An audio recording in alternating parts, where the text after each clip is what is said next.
Chapter 345. Less than 2 days after the armor was completed, Thea, who was in the middle of her research, was called out for a meal. The person who asked her out was Shadow, the beautiful forensic doctor at the Star City police station. "Is your father feeling better?" Thea put down her bag and asked casually. "He's still the same, but his complexion is much better than before." The two chatted for a while. Shadow looked around and saw that there was no one around. Then, she began to talk about the purpose of the meeting in Mandarin. "You want to be a superhero and fight criminals?" Thea was a little surprised to hear Shadow's words. A person from an indescribable country came to the other side of the ocean to be a superhero. It was strange no matter how she looked at it. Yes, the crime rate in Star City has been increasing recently. Many criminals were arrested but were released due to lack of evidence. "Star City is my home now. I want to help," Shadow said with a serious expression. Thea had heard about this before. Malcolm's departure had created a vacuum in Star City's underworld. Many criminals who had been suppressed by him before were showing signs of reemergence. In addition, the number of immigrants in Star City had increased over the past 2 years. The conflict between the locals and the foreigners had also increased the number of violent criminals in the city. Recently, the Quinn group had encountered several small troubles, which were inseparable from these people's eagerness to stand out. However, Sia was so busy every day that she really didn't have the energy to fight the criminals. "Maybe she's a good candidate?" Thea kept looking at Shadow. The little beauty was getting nervous. "What's wrong? Why are you looking at me like that? Let's go to my secret base. I'll introduce you to a friend." "Oh no. You know her." Thea said something that confused Shadow. Then, she pulled Shadow to her secret base. "Miss Felicity Smoker, a computer expert. You should have met her before. She's been my assistant. She's been supporting me. This is Shadow. She wants to be a superhero. I think you should cooperate with her. After all, I'm not in Star City most of the time." The two women knew each other before, but they were not close. Now that they shared some secrets, their relationship skyrocketed. Thea waited for them to chat for a while before asking, "Shadow, how do you want to fight the criminals?" Shadow didn't hesitate at all. "I want to inherit my father's legacy. I'll use the bow and arrow." Her tone was resolute. Thea's eyes twitched as she asked with uncertainty, "Green battlesuit?" "Yeah." Thea was completely speechless. Wearing green clothes and using a bow and arrow, wasn't this the Green Arrow appearing in advance? Was she going to call herself Green Arrow Girl? Green is good. Felicity didn't participate in the conversation, but she couldn't help but join in when she heard the topic of green. She even gave Shadow a knowing smile. Shadow was a little confused by her smile, but the gentle Shadow responded with a smile. "Let me see your skills," Thea said and threw her a bow and arrow. Shadow fired 10 arrows in a row. She was a little unfamiliar with the first few arrows, but she was able to fully utilize her skills after that. Not bad. Thea gave it some thought. Shadow's archery skills were amazing in the eyes of ordinary people, but in Thea's opinion, her strength, speed, and accuracy weren't enough. Compared to Thea herself, Old Ma, and the future Olivier, she was still lacking. Shadow had a rough understanding of her skills. "Father once said that I'm not strong enough. No matter how much I train, I can only reach this level. Try this on." Thea tossed her a pair of gauntlets. This was a transitional product between mechanical arms and steel armor. It could only increase strength and wasn't of much use to Thea. After development, it had been left to collect dust. Shadow was smart enough to put on the gauntlets. The sudden increase in strength surprised her. She pulled the bow and arrow hard, but the bow snapped with a crack. 1 ton of strength. The gauntlets can be adjusted. Try again. Thea tossed her another bow and arrow. This time, Shadow didn't suddenly exert strength. As a result, she could pull the bowstring to its fullest. The speed of the arrows instantly increased, and all 10 arrows went through the target. Shadow was shocked. She took off the gauntlets and carefully felt the difference in strength. As a member of Thea's team, technological equipment was indispensable. Thea took out the equipment she had worn that day. "Are you afraid of heights?" Thea asked. Shadow shook her head. Was there an archer who was afraid of heights? She jumped on the roof every day. If she was afraid of heights, she wouldn't be able to play. Thea couldn't give her atomized hoverboard. First of all, the color wasn't right. She looked weird in green with a red hoverboard. Second, the hoverboard was bound to Thea's brainwaves, so no one else could use it. Fortunately, their machining skills had improved compared to 4 years ago. Gideon could further optimize the structure, so it wasn't as messy as before. In less than an hour, a new hoverboard was produced. Thea also prepared a Kevlar combat suit for her. They were about the same size, but Shadow was slightly shorter. She was equipped with all kinds of technological arrowheads, basically replicating the equipment Thea used to go to Gotham. Seeing Shadow flying around happily, Thea decided to pour cold water on her. "You're not good at close combat. If you don't want to use guns, you have to improve your close combat skills. Father only taught me archery. Come, attack me. You can only go out and fight criminals when I'm satisfied." Sia's close combat skills were among the best in the world. In her eyes, Yao Fei's close combat skills weren't that strong either. As his daughter, Shadow, was even worse. It was impossible to expect her to be able to shock the world, but she should at least be able to fight back. The next few days were spent training Shadow. In the end, Sia dragged Damien into the class as well, as she had no qualms about teaching Shadow. Damien liked the tactic of teleporting to the enemy's side, stabbing the enemy, and then running away. His magic was limited by his mana, so Thea didn't continue teaching him. She could only teach him close combat. It was too troublesome to teach both sides, so she just pulled them together. When introducing names, they couldn't mention Batman's surname. So, Thea used someone else's name when talking about Damien, which made the kid very unhappy. Shadow could only understand that such a young child had to learn martial arts because the United States was too dangerous. Children at the age of 6 had to learn martial arts to protect themselves. Otherwise, they wouldn't be able to survive. The gentle Shadow was quite lethal to the kid, so they got along well. Shadow's basic close combat skills were passed down from the Assassin Alliance, so they learned a lot from each other. Occasionally, Thea would feel lazy and let them practice together after teaching them. The two of them improved quickly. Chapter 346. Shadow had a good foundation, and she was an adult. She picked up all kinds of knowledge, especially some Eastern martial arts, very quickly. Damien's strength was that he had a high starting point. His physical fitness was improving every day. Whether it was Ninja Master, Batman, or Sia, their martial arts could be said to be from the same lineage. They taught him the same path. He absorbed the knowledge very quickly. He was catching up to Shadow at a speed visible to the naked eye. "Alright, let's take a break first." Sia interrupted their fight. Shadow seemed to have the upper hand, but Damien had a lot of strange tricks up his sleeves. He could maintain a stalemate for 30 moves, but after 30 moves, he could no longer do so. "Thea, come and take a look," Felicity shouted, interrupting their lesson. Thea was about to reply when her phone rang. She picked it up and saw that it was a call from an old acquaintance, General Ryan. Before she could say anything, the old general on the other end of the line was already shouting, "Please come to the Ministry of National Defense as soon as possible. Now, as soon as possible." With that, the old general hung up. She could hear that the other end of the line was very noisy. It was like a market, with countless people arguing and discussing. "What's going on?" Sia muttered in a low voice. General Ryan's dream of being the Minister of Defense was shattered. Perhaps it was because his reputation for human experimentation was really bad.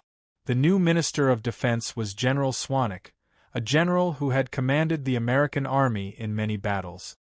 An unidentified flying object is approaching Earth. The Quinn Corporation's satellites have detected that it has entered the Moon's orbit. Felicity gave the answer. Aliens are here? Thea's first reaction was that aliens were here to ask for an explanation.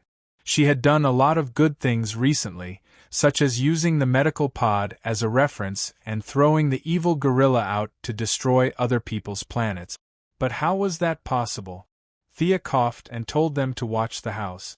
She put on the yellow light ring and flew to the Ministry of National Defense. There were not many people in the office, but Thea knew them all. The new Minister of National Defense, General Swanwick, General Ryan, Amanda, and the Martian Manhunter, who was disguised as the director of the Supernatural Investigation Bureau. What is it? Everyone in the room knew her identity.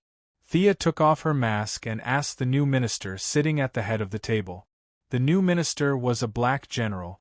Thea had never spoken to him before. When he opened his mouth, his voice was extremely powerful and straightforward. 5 minutes ago, a spaceship from an extraterrestrial civilization entered the Moon's orbit. They asked us to hand over an alien hiding on Earth.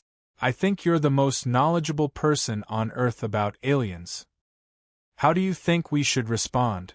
General Swanwick felt a headache coming on.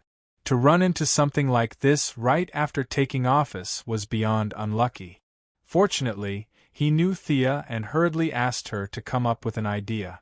Thea scratched her head. There were too many aliens on Earth. Which one were you looking for? Don't talk about the ones far away, there's one standing in our house right now. After deliberating over his words, he asked, Mr. Minister, did the other party mention the planet?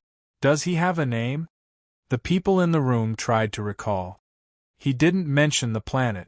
He only mentioned that the leader was called General Zod. The one who answered her question was an old acquaintance, Amanda. General Zod. Thea let out a long sigh. He was definitely not here for her. He wanted to ask for the Martian hunter's opinion. However, many important buildings in the Pentagon, including the Heaven's Eye Society, were equipped with anti-clairvoyance and anti-mind control technology. Her telepathy was completely ineffective here. After thinking for a while, it seemed that there was nothing she couldn't say. I've heard of General Zod's name. He should be a Kryptonian. Krypton is 271,000 light-years away from Earth. Their planet exploded more than 30 years ago. Some say it was the end of the planet's lifespan. Some say it was the invasion of advanced artificial intelligence. Thea was counting on her fingers to calculate the reasons for Krypton's destruction. The black minister quickly interrupted her. He didn't care who blew up the planet. He only wanted to know how powerful the enemy was. Miss Quinn, I'm very pleased that you're so knowledgeable. But what I want to ask is, do they have any intention of conquering Earth? As far as I know, General Zod was a stubborn pro-war when he was on their planet. He had destroyed many civilized planets and believed in the law of the jungle. He was a veteran who was good at war. Thea didn't hide anything and told him everything she knew. General Swanwick's heart sank when he heard that. He had dealt with the Iraqis and Afghans by following the law of the jungle. If he put himself in their shoes, it wouldn't be difficult to guess what they were thinking. His mind was in a mess, but he still pretended to be calm. Can you negotiate with them? I don't expect any results, but at least we can express our wishes. Thea pursed her lips. What wishes? Isn't it just surrender? She pretended to be righteous and said, I'm willing to go, but you'd better come with me. I can only act as a driver and translator. I can't represent the country. F***ck. What you said made sense. The high-ranking officials in this room usually represented this and that, but when it was time for them to represent the country, they all shrank back. What a joke. Why would they go to an alien spaceship to negotiate? Even their ashes wouldn't come back. The people who usually bragged about how powerful they were all speechless. They all lowered their heads, afraid that they would be called to die. General Swanwick also had a headache. The president was hiding in the basement, and he had full authority to deal with the outside world. He also had to command the scene, so he shouldn't go. He looked around, and no one dared to look at him. The Sky Society and the Supernatural Investigation Bureau were not qualified to represent the country. After thinking for a while, he said, "I'll go with you." "Minister, don't. Minister, please reconsider." Several people whispered to persuade him, but no one shouted, "I'll go." They all pretended to be worried, but their tense bodies were relaxed. Even Thea was a little surprised. Without fighting, she wasn't confident that she could deal with those Kryptonians. But running away was not a problem. Whether it was the power armor, the light ring, or the portal, she was sure she could escape. But all of this reflected the courage of the new minister. The grim situation had forced him into a corner, and his own decisiveness was another factor. However, it would be troublesome to bring this guy with her. Thea glanced at the Martian hunter discreetly and found that this guy was pretending that nothing was wrong. In fact, with him and Superman, they could definitely fight the Kryptonians head-on. But it seemed that he didn't want to expose his identity. "Do I need to wear a spacesuit? Do you think I need to bring a pistol?" The minister was about to say his last words. He asked Thea and told his secretary to hand over the things in the office to his wife if he didn't come back.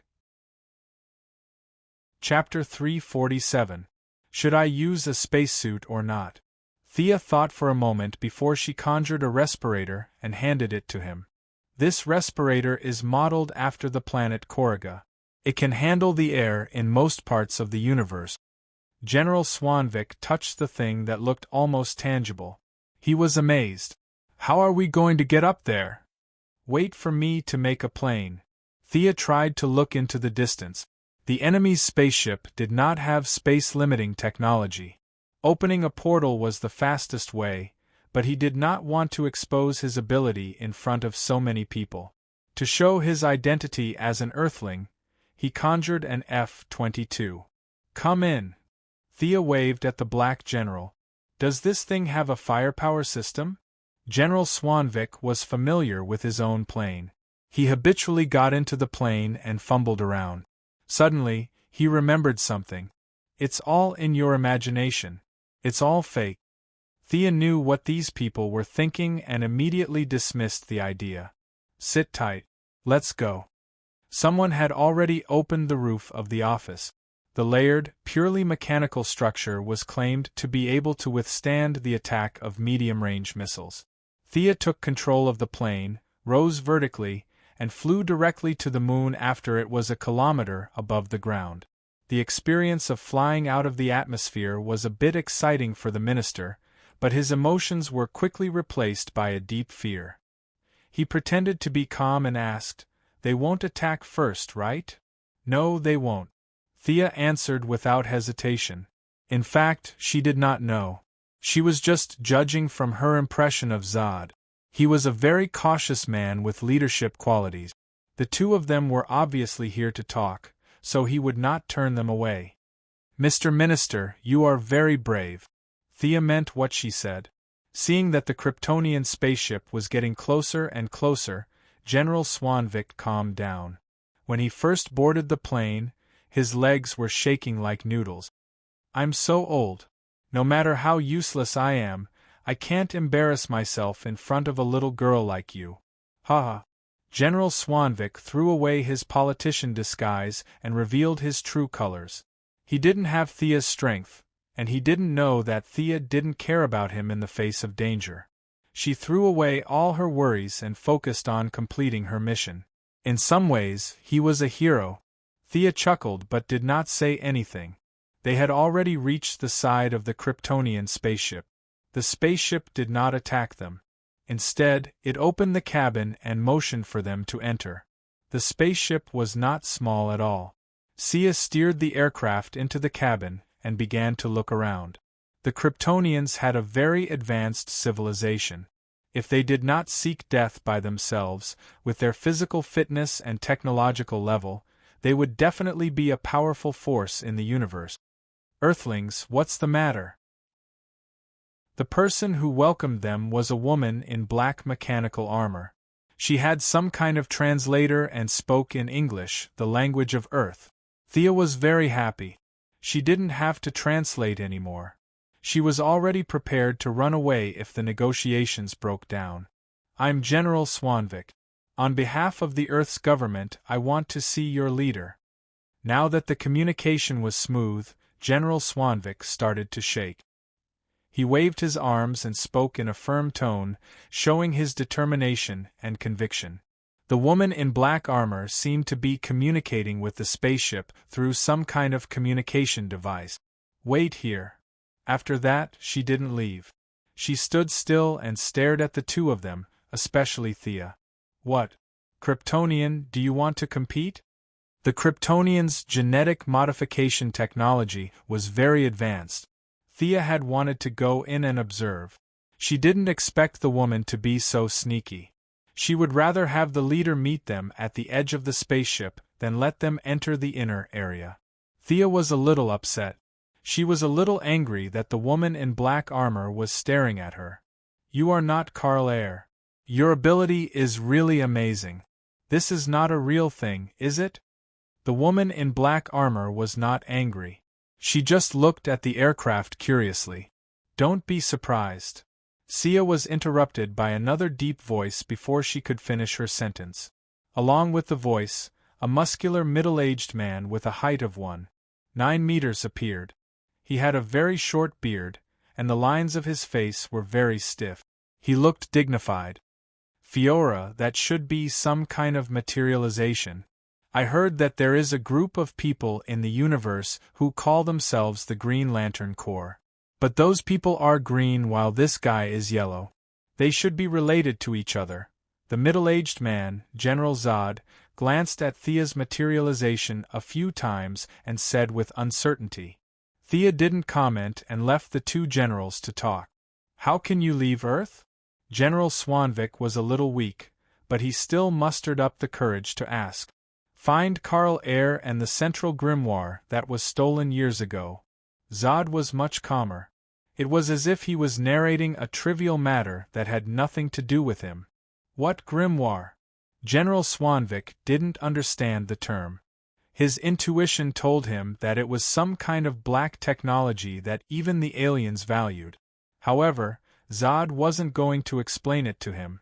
The Black Minister could only look at Thea. Thea saw his expression and knew that he had misunderstood.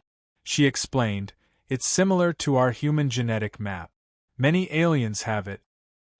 General Swanvik lost interest the moment he heard about the genetic map.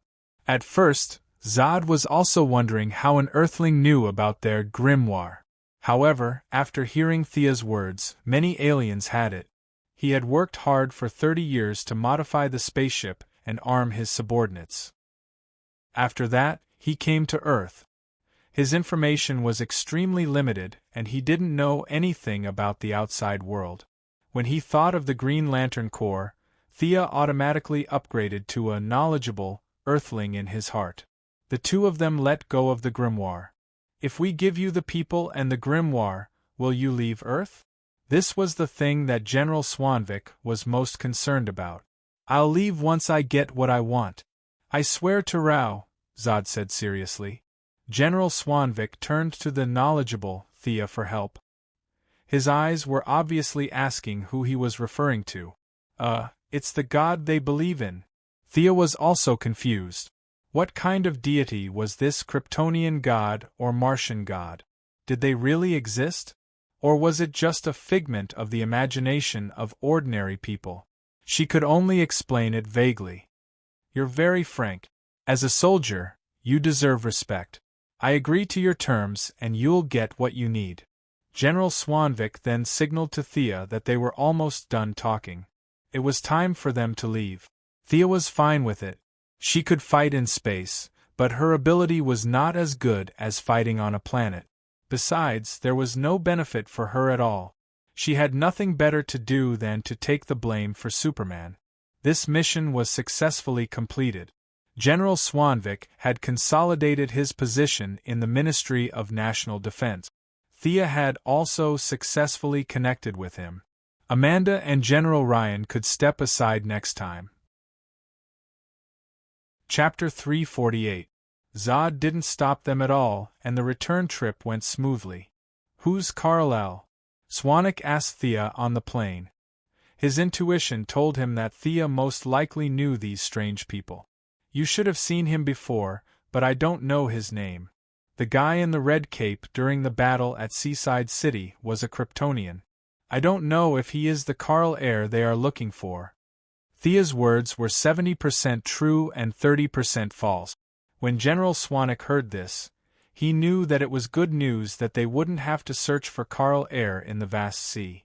The plane landed on the ground, and General Swanwick walked back to the Ministry of Defense in high spirit. He was greeted by everyone's praises. Regardless of camp, brave people were worthy of admiration. For the first time, the African minister's personal reputation suppressed all the voices of dissatisfaction. "Immediately, find this Carl Air immediately." The high-spirited Minister of Defense issued a new order, and everyone started to get busy. "Miss Thea, I need you to take charge for a while."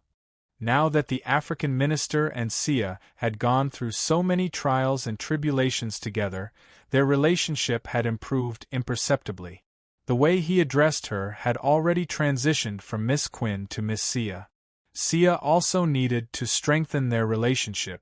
At the same time, she wanted to see the internal conflict between the Kryptonians up close. Naturally, she agreed. Not long after, Superman and Louise Lane arrived at the Ministry of Defense. Superman was there to surrender himself, while Louise was there to be captured, half forced and half willingly. The reason was that she claimed on the internet that she knew the true identity of the Kryptonians hiding on Earth. Looking at the furious Louise Lane, Thea was speechless. She came to the Ministry of Defense to talk about freedom of the press? The word fear was not in her dictionary. If it weren't for her father, General Lane, who would have talked to her nicely, she might as well drink a liter of water first before she spoke. Standing at 1.9 meters tall, Superman's red cape fluttered in the wind. He didn't surrender like he did in the original timeline. He hovered outside the Pentagon, waiting for them to come out. It was as if the minister was trying to persuade a suicidal person to commit suicide. He laid out the facts and reasoned with him. There was only one meaning behind his words. He wanted Superman to sacrifice himself for the greater good. On the surface, Superman seemed to be listening to him carefully. In fact, he had already entered a chat channel called Martian Hunter. Once they were out of the high-tech area of the Pentagon, their telepathy returned to normal. Since they knew each other well, Thea was also pulled into the chat room. With the help of the Martian Hunter's powerful telepathic ability, the three of them started chatting telepathically under everyone's watchful eyes. "Uncle Rongen, are you sure you don't want to do anything?" Thea had been wondering about this for a long time. With her, Superman, and herself, the Kryptonians, who had never been exposed to the sun, would be finished in minutes. The Martian Hunter's tone was firm. "I want to protect Earth as an Earthling. I won't do anything unless I have no other choice." What kind of situation is considered as a last resort? When this Kryptonian and all of you are dead? Thea rolled her eyes. He obviously wanted to be a bystander, but this guy made it sound so righteous. It was no wonder that he had been teaching psychology classes at the Zhenglian Association every day, cooking for them and cleaning for them. He had reached a new level of idleness. Carla Danvers also wanted to come, but I persuaded her to go back. "Rongen, she still needs you to take care of her." Superman's voice was a little sad. On one side was his fellow Kryptonians, and on the other side was the Earthlings who had raised him. He didn't know what to choose. Maybe he just wanted to take it one step at a time. "Miss Thea, if possible, please take care of my foster mother for me." Seeing that he was saying his last words, Thea had to nod and agree. His mother must be that peasant woman. Her name was something like Martha.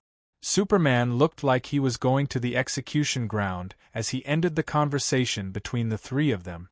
While he was being lovey-dovey with Louise Ryan, he didn't know that his future father-in-law, General Ryan, was among the onlookers. Although he was curious as to who this old man was, this wasn't a game, and his character didn't have a name above his head. Plus, he had too many things on his mind right now, so he didn't pay much attention to it. He let go of Louise Ryan and flew towards General Zod's spaceship. "Is this the end of the matter?" the African minister asked Thea in a low voice as he asked everyone to go back to work. "Should be." Thea laughed secretly. This was only the beginning. But in order not to hurt them, she told a white lie. "Where is the grimoire that they want?" The African minister suddenly remembered this. Thea shook her head, indicating that she didn't know. However, the minister reminded her that the Kryptonians' biotechnology was at the peak of perfection.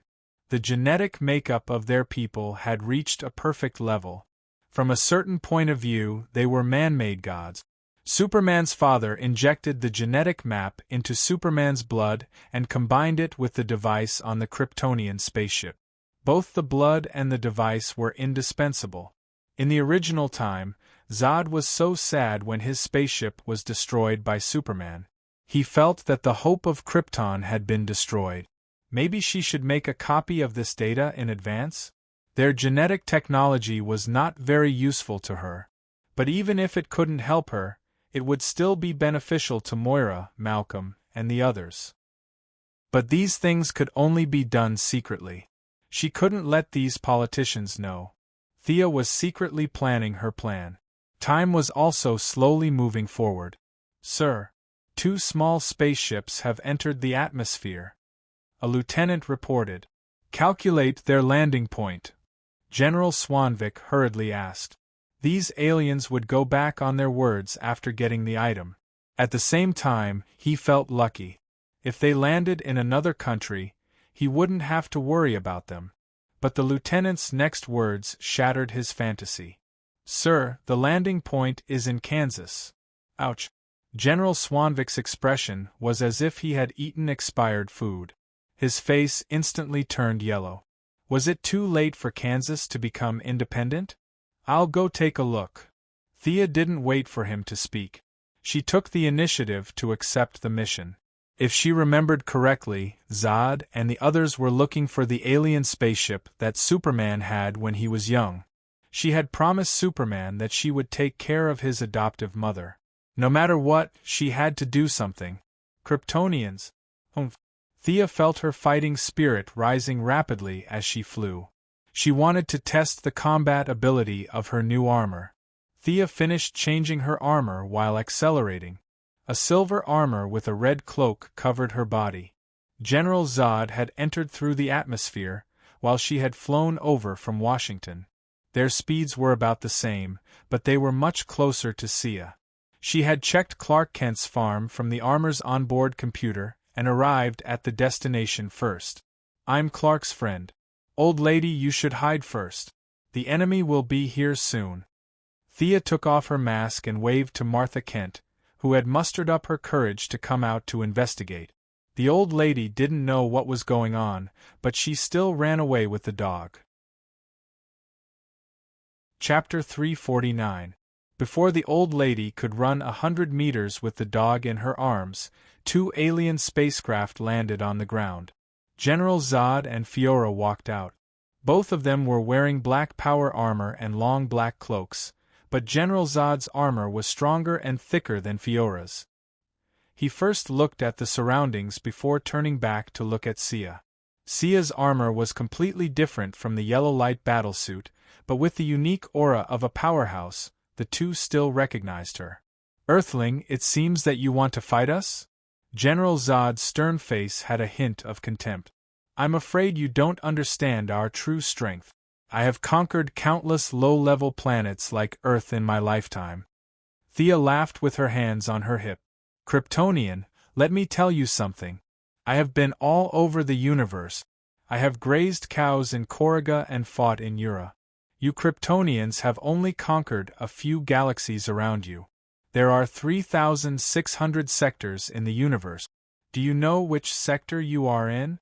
Remember, you are in Sector 2813, the neighbor of Sector 2814 on Earth. Next time someone asks you, you can answer him loudly. Ha! After that, she looked at General Zod as if he was a country bumpkin. What the F***ck? General Zod's face darkened. He was half angry and half ashamed. The Kryptonians had always thought that their civilization was advanced. Every time they conquered other planets, they looked at the local natives as if they were mentally retarded. Now that the situation had been reversed, General Zod felt extremely uncomfortable. He felt like he had just been F***ed up. However, he did not have the words to refute because he was not sure if Thea was telling the truth. The light ring could open up unlimited wormholes and warp between different regions. Although their spacecraft could also open up wormholes, it required a lot of energy, so they would not do it easily. They had landed on the surface aggressively, but now they were treated as country bumpkins. Their momentum was weakened by 20%. I don't want to argue with you. Hand over the grimoire. General Zod was not a person who was good with words. He used to look down on the people of Earth, but now he did not mention it. He only focused on the matter of the grimoire. Thea was also a little puzzled. She remembered that in the movie, after Superman walked into a trap and was caught, his blood was drawn and his memories were read. However, he quickly caught up with them. She had been talking nonsense with them for a long time, but where was Superman? Is it because Louise Ryan didn't board the spaceship? Was that why he took so much time to escape? If he hadn't come to Kansas, wouldn't his adoptive mother be dead for sure? Exhaling a mouthful of turbid air, the white dwarf star converter on his chest began to violently output energy. The magic runes on the inner layer were all lit up, and the large red cloak fluttered even though there was no wind. There was a hint of heaviness in the air. Show me what you're made of! As soon as Thea finished speaking, the thrusters under her feet abruptly kicked off, propelling her body high into the air. She drew an arc in the air and threw a punch at General Zod. General Zod roared and gathered all the strength in his body to counter her attack. Bang! There was a muffled sound, but there was no electricity or explosion. This was a pure physical confrontation. With the two of them as the center point, the shock waves spread in all directions. Clark Kent's lawn and wooden house were all shattered. A red pickup truck was directly sent flying, rolling more than 30 meters before it fell to the ground. It was not surprising that it was scrapped. Thea did a backflip to eliminate the impact of the opponent's punch, while General Zod took a step back. The opponent's punch strength is 1,020 tons. Our armor withstood 95% of the reaction force. There are slight cracks on the right arm armor. 37% of the armor is damaged.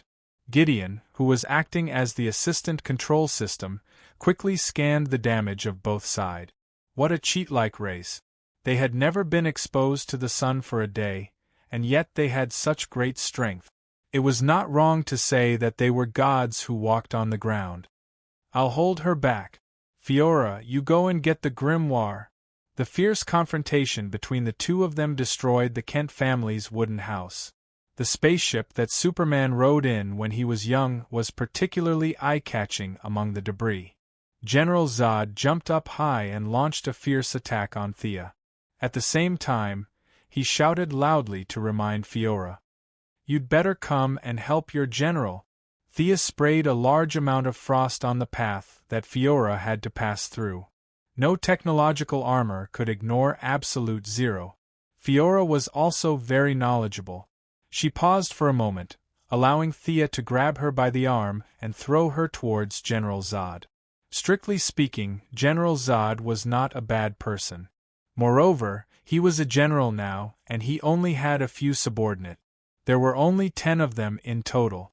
It was fine to call him General Zod, but it was also fine to call him Captain Zod. Naturally, he could not kill his loyal subordinate with a single punch. He twisted his body in the air and avoided Fiora's direct attack. He lightly patted her leg and changed from flying horizontally to standing upright. Fiora cooperated with him very well. She nimbly did a 180-degree turn in the air and landed on the ground again. The two of them tacitly exchanged glances and pounced on Thea together. Thea blocked Zod's whip kick with her left fist and grabbed Fiora's wrist with her right hand. Fiora pulled out a dagger-like short sword and stabbed and slashed. It was completely different from the martial arts on Earth. There was no difference between real and fake moves. Every move was ruthless and merciless. Thea's armor, which could withstand the bombardment of a nuclear bomb, was scratched by her. Unknowingly, Thea's attention was attracted by Fiora.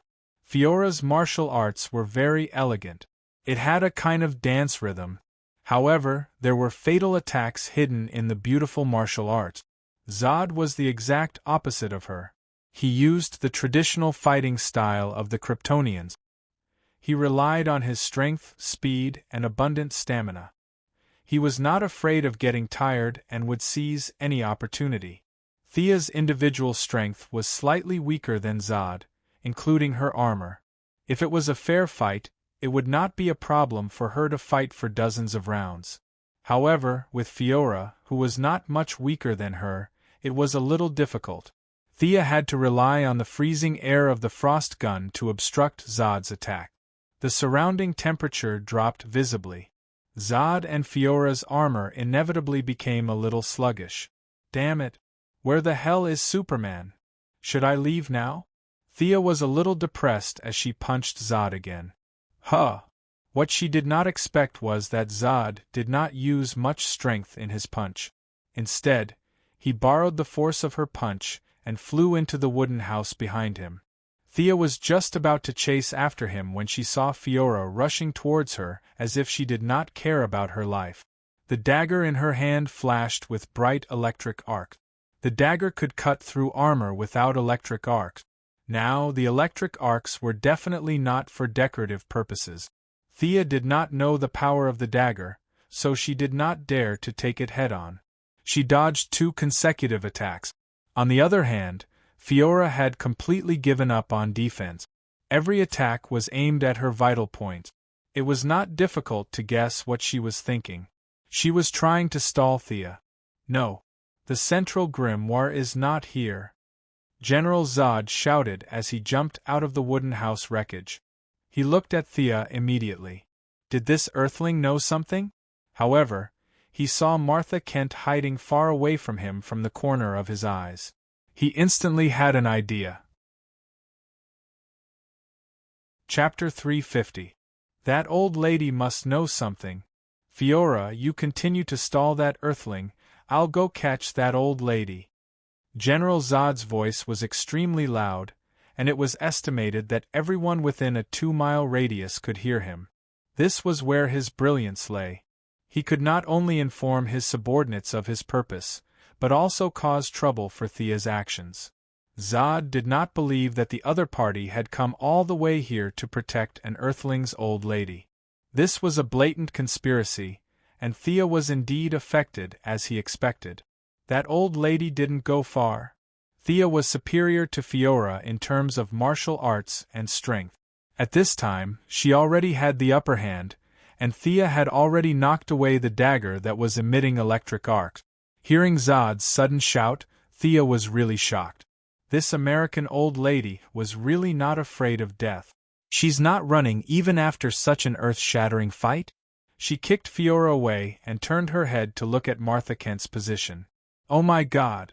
She saw the old lady hugging a dog and hiding behind a big tree. She was observing the battlefield with her hand over her eyes.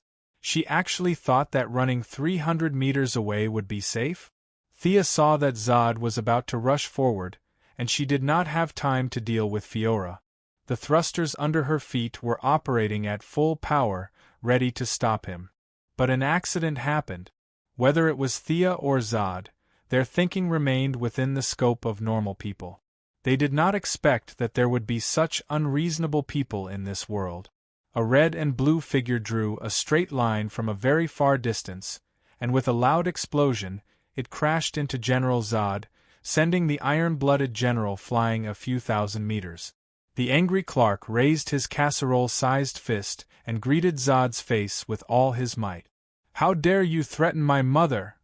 The momentum was so great that the two of them rushed through the farm, rushed across the road, and destroyed countless buildings along the way. Finally, they stopped in a small town 5 miles away from Kent's farm. Thea glanced at him and stopped looking. Superman still had his old problem, that was, his attacks were not organized. Zod's martial arts skills were much better than Superman's, but he could only barely hold on under the furious Superman's punches. His hood was quickly broken, and the moment his skin came into contact with the sunlight, his supersensory ability was activated. A large amount of chaotic and disorderly information flooded his mind, causing him to have a splitting headache, and his combat power directly fell to the bottom. Thea knew that there would be a spaceship coming to pick up Zod soon. The next time Zod came to Earth, he would not be able to deal with him. With his super senses, super strength, heat ray, and many other abilities, it would be better to leave such a powerful guy to his fellow countryman, Superman. "Hey, your general was sent flying. Looks like his strength isn't that great. Come and be my subordinate. I admire your ability." Fiora, who was kicked, stood up shakily. After being suppressed by Thea for so long, her armor was severely damaged. It was just that it didn't break. *T. In the face of Thea's brazen surrender, Fiora was furious. She did not have supervision now, but Zod was beaten up by Superman, and his vital signs were rapidly decreasing. She knew that there were spaceships coming to support him. Although she was cursing, there was still a shadow in her heart. Could it be that the invincible general had been defeated? Thea, who was good at brainwashing people, felt a slight change in her. Without the right guidance, this shadow would quickly be filtered out from the brain by the subjective consciousness. But what was the situation now? They were in the middle of a battle. Fiora's ability was very good. She had brains, combat power, and a certain vision. Coupled with her excellent Kryptonian bloodline, she was the third subordinate of the Yellow Lantern Corps that Thea was going to recruit. As a long-term adjutant, she was competent for most of the work. Whether it was taking over the Yellow Lantern Corps in the future or fighting on Earth, she would be a capable assistant. But all of this had to be done secretly. Superman could know part of it. After all, they were compatriots, but the U.S. government must not know about it. Thea's Eye of Horus had seen that the Kryptonian fighter had picked up General Zod, and at the same time, the U.S. military aircraft were rapidly approaching her. Thea did not hold back anymore. A large amount of water magic was injected into the armor. Because of Kamal, the shark god, this armor was not very good at all kinds of attribute. Only the water attribute performance of the armor could be exerted at 200%. Thea directly persuaded Fiora to surrender. She was not that good at talking. She was going to capture Fiora alive and bring her back for training. But Fiora's combat power was not ordinary. She was not a watermelon that could be picked casually. Plus, the U.S. military was approaching, and there was not enough time. If it was before, Thea would have no choice but to give up and wait for the next opportunity. But the passive attribute of this armor gave her a new option, and that was to fight in the water. In the water, her combat power would be greatly enhanced, and her opponent would be weakened. Plus, the seabed was very well hidden. Presumably, the Atlanteans would not tell the Pentagon. "Come with me."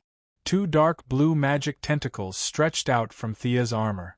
In Fiora's confused eyes, they grabbed her and flew out of Kansas, all the way south, Oklahoma, and Texas. Fiora struggled desperately, but the magic tentacles were very tight. In the end, she followed Thea and plunged into the bottom of the Gulf of Mexico. "What are you doing?" Fiora roared. As Thea expected, their armor could fight in the water, but the ability was very weak. It could only be said that it had the ability to fight underwater. As for the extent of this ability, It could be seen from the constant alarms on her armor. "I'm going to take you to see the vastness of the universe. Your vision is too narrow. You have no idea how big the world outside is." Thea was full of nonsense. She just swam to the deep-sea area. Fiora was so angry that she almost vomited blood. Although she had heard this before, she still felt that it was too annoying. It was as if the Kryptonians were uncivilized aborigines. In the past, they were the ones who felt superior and used this to criticize others. Now that the situation was reversed, how could she not feel aggrieved? The most important thing was that Fiora did subconsciously believe Thea's words. Previously, General Zod only vaguely knew about the Green Lantern Corps. Out of caution, he did not argue with Thea, which was a kind of tacit agreement. Fiora, who had always regarded General Zod as a leader, misunderstood him and subconsciously developed the concept that the Kryptonians were frogs at the bottom of a well. It could be said that General Zod's caution inadvertently helped Thea. Thea's swimming speed was very fast. Although she was carrying a person and Fiora was constantly struggling, her speed was still more than 1,000 nautical miles per hour. No sea creature or submarine could catch up with her speed. Fiora's armor was already seriously damaged. The huge pressure in the deep sea accelerated the speed of the armor's damage. At first, she could barely resist a few blows. Later, her consciousness became a little blurry and she could only punch and kick mechanically. Chapter 351. Their fight at the bottom of the sea, or rather, Thea's one-sided abuse, startled a lot of underwater creatures. But the powerful shockwaves of the fight and the fast swimming speed made these creatures choose to stay far away. However, the Kryptonian's body was really resilient. Thea's armor was passive, so her strength under the water was not weakened, but increased. Hundreds of tons of force hit Fiora, but she did not suffer any fatal injuries. But many a little makes a mickle, and in the deep sea, Fiora's resistance was getting weaker and weaker. Finally, after Thea punched her in the abdomen, she could not hold on and fainted. Phew! Thea was also exhausted. It was too tiring to use physical attacks to fight the Kryptonians. The body of this kind of genetic science was too strong.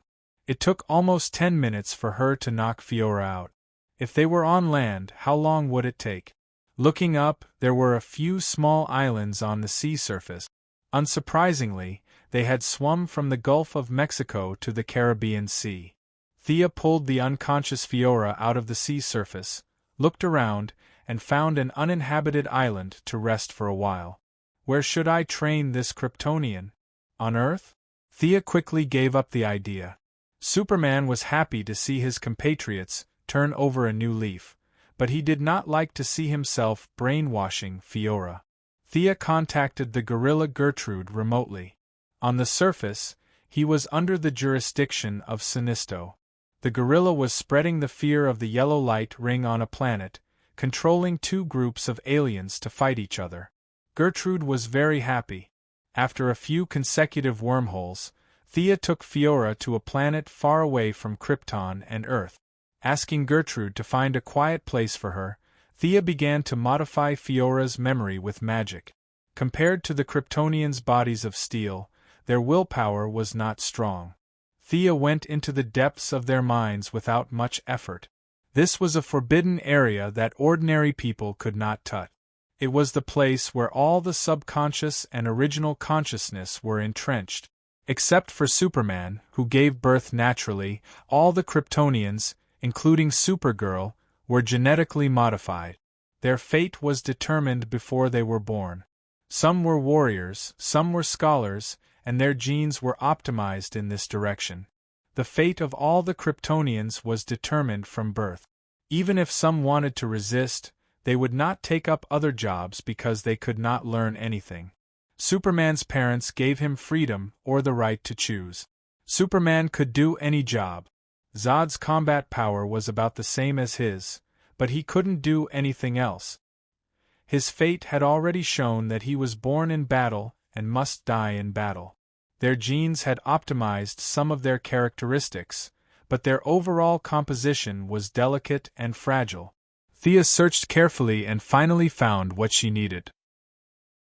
Fiora's loyalty to General Zod was very firm and unshakable. But if one observed carefully, one would find that the object of her loyalty was not entirely General Zod. Fiora's genetic modification was a little special. She was optimized as an adjutant. She had a little bit of various abilities, but relatively speaking, they were not the best. She had to have an object of loyalty in her subconscious to realize the value of her life. God is helping me. Thea had to think so. She slowly changed Fiora's impression of Zod.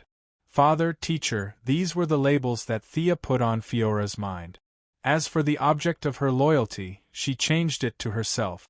Of course, the process could not be too fast. It was estimated that it would take a month for Fiora's mind to change. Thea left a cloud of dark magic in her brain. This small cloud of magic would keep her in a coma for 7 days. She had to deal with the things on Earth first before continuing the brainwashing. After instructing Grutter to take care of Fiora, Thea returned to Earth alone. It seemed like a long time, but in fact, only 20 minutes had passed. General Zod was carried away after his first exposure to sunlight, but several of his subordinates stayed behind. Originally, Fiora, the adjutant, and another tall Kryptonian were fighting Superman together. But now, Fiora had mysteriously disappeared. Not to mention Superman, even the people on Krypton did not know where Fiora had gone. No matter how advanced their communicators were, they would not be able to find Fiora across half the universe and tens of millions of light-years. In order to buy time for Zod, the tall Kryptonian guard captain could only fight Superman alone. Unfortunately, there was a big gap between their strength and Superman's, and he was beaten to the ground. Just when the Kryptonians were in despair, the Earth's army once again played the role of a useless teammate and surrounded Superman and him. Dense missiles bombarded the small town in Kansas. The Kryptonians took the opportunity to attack the Earth's army and fled back to the spaceship while Superman was saving people. Clark did not chase after them, as he did not know what to do with his compatriots. With his behavior of repaying evil with good and his strong, sunny face, he had established a relationship with the leading colonel and officially earned the title of Superman. Thea observed this scene from outside the atmosphere. Superman and Superman looked at each other from dozens of kilometers away. Superman nodded slightly, grateful that she had saved his mother. Nothing serious happened on Earth. Thea looked at the Kryptonian spaceship again. The Kryptonians were very experienced in combat. They used special means to block all the satellites on Earth. The Department of Defense was blind at this time. They could not see anything in space, which made it easier for Thea to carry out her next plan. She did not act rashly. Instead, she looked at the spaceship attentively and almost laughed out loud. Several people on the spaceship did not know that General Zod's body cells were undergoing qualitative changes due to his sudden exposure to the yellow sun. They thought that there was some kind of virus on Earth. They pushed General Zod into a super-advanced medical cabin and were busy disinfecting and sterilizing him. The timing was perfect. Thea was worried about when to get the genetic configuration map. Combined with the central tome in Superman's blood, the scientists on the spaceship had restored the Kryptonian genetic configuration program. Once General Zod recovered, they could transform Earth and rebuild Krypton. The time between restoring the map and the spaceship's explosion was very short. Thea had to admit that she was very lucky. Among this group of Kryptonians, only General Zod and Fiora were powerful. The rest of them were not worthy of Thea's attention. She directly opened a portal outside the atmosphere, stepped out, and entered the spaceship. "Who is it?" The Kryptonian scientist, who was debugging with his head down, did not realize that an outsider had come in. He did not look up and asked casually in the Kryptonian language. "Ah, I'm just looking around." Thea switched the ring's language to the Kryptonian channel and replied with perfect pronunciation. The Kryptonian scientist did not notice at first, but soon realized that something was wrong. The Kryptonians had a clear division of labor. Everyone had a strong purpose in doing things. How could someone say, looking around in such a casual tone? Chapter 352. His brain sensed that something was wrong, but he was not a warrior. He looked back reflexively and saw an iron fist gradually expanding in front of him. Then, everything went black and he could not see anything. Tsk tisk. Thea shook her hand. This guy was too weak. The weakness of genetic modification was too obvious. Fiora could take 100 punches of this level without batting an eyelid, but this big-nosed Kryptonian scientist could be knocked down with one punch. The gap was too big. Thea then put her hands on both sides of the Kryptonian scientist's head and began to read his mind with her modified version of the Martian Manhunter. This scientist might have a sharp mind and was good at doing research, but his willpower was worse than Fiora's. All the memories were placed in an orderly manner, waiting for an outsider to read them. Thea learned how to operate the main console without hesitation. The Kryptonians were limited by the rule of technological planets that did not allow the development of artificial intelligence. They had created a pseudo-artificial intelligence that did not have the ability to think logically and could only execute orders. Thea took out the communication interface of the power armor and used the authority of the Kryptonian scientist to turn off the pseudo-artificial intelligence on the spaceship. She then connected Gideon to the Kryptonian system. Scan and copy all their data, Thea ordered.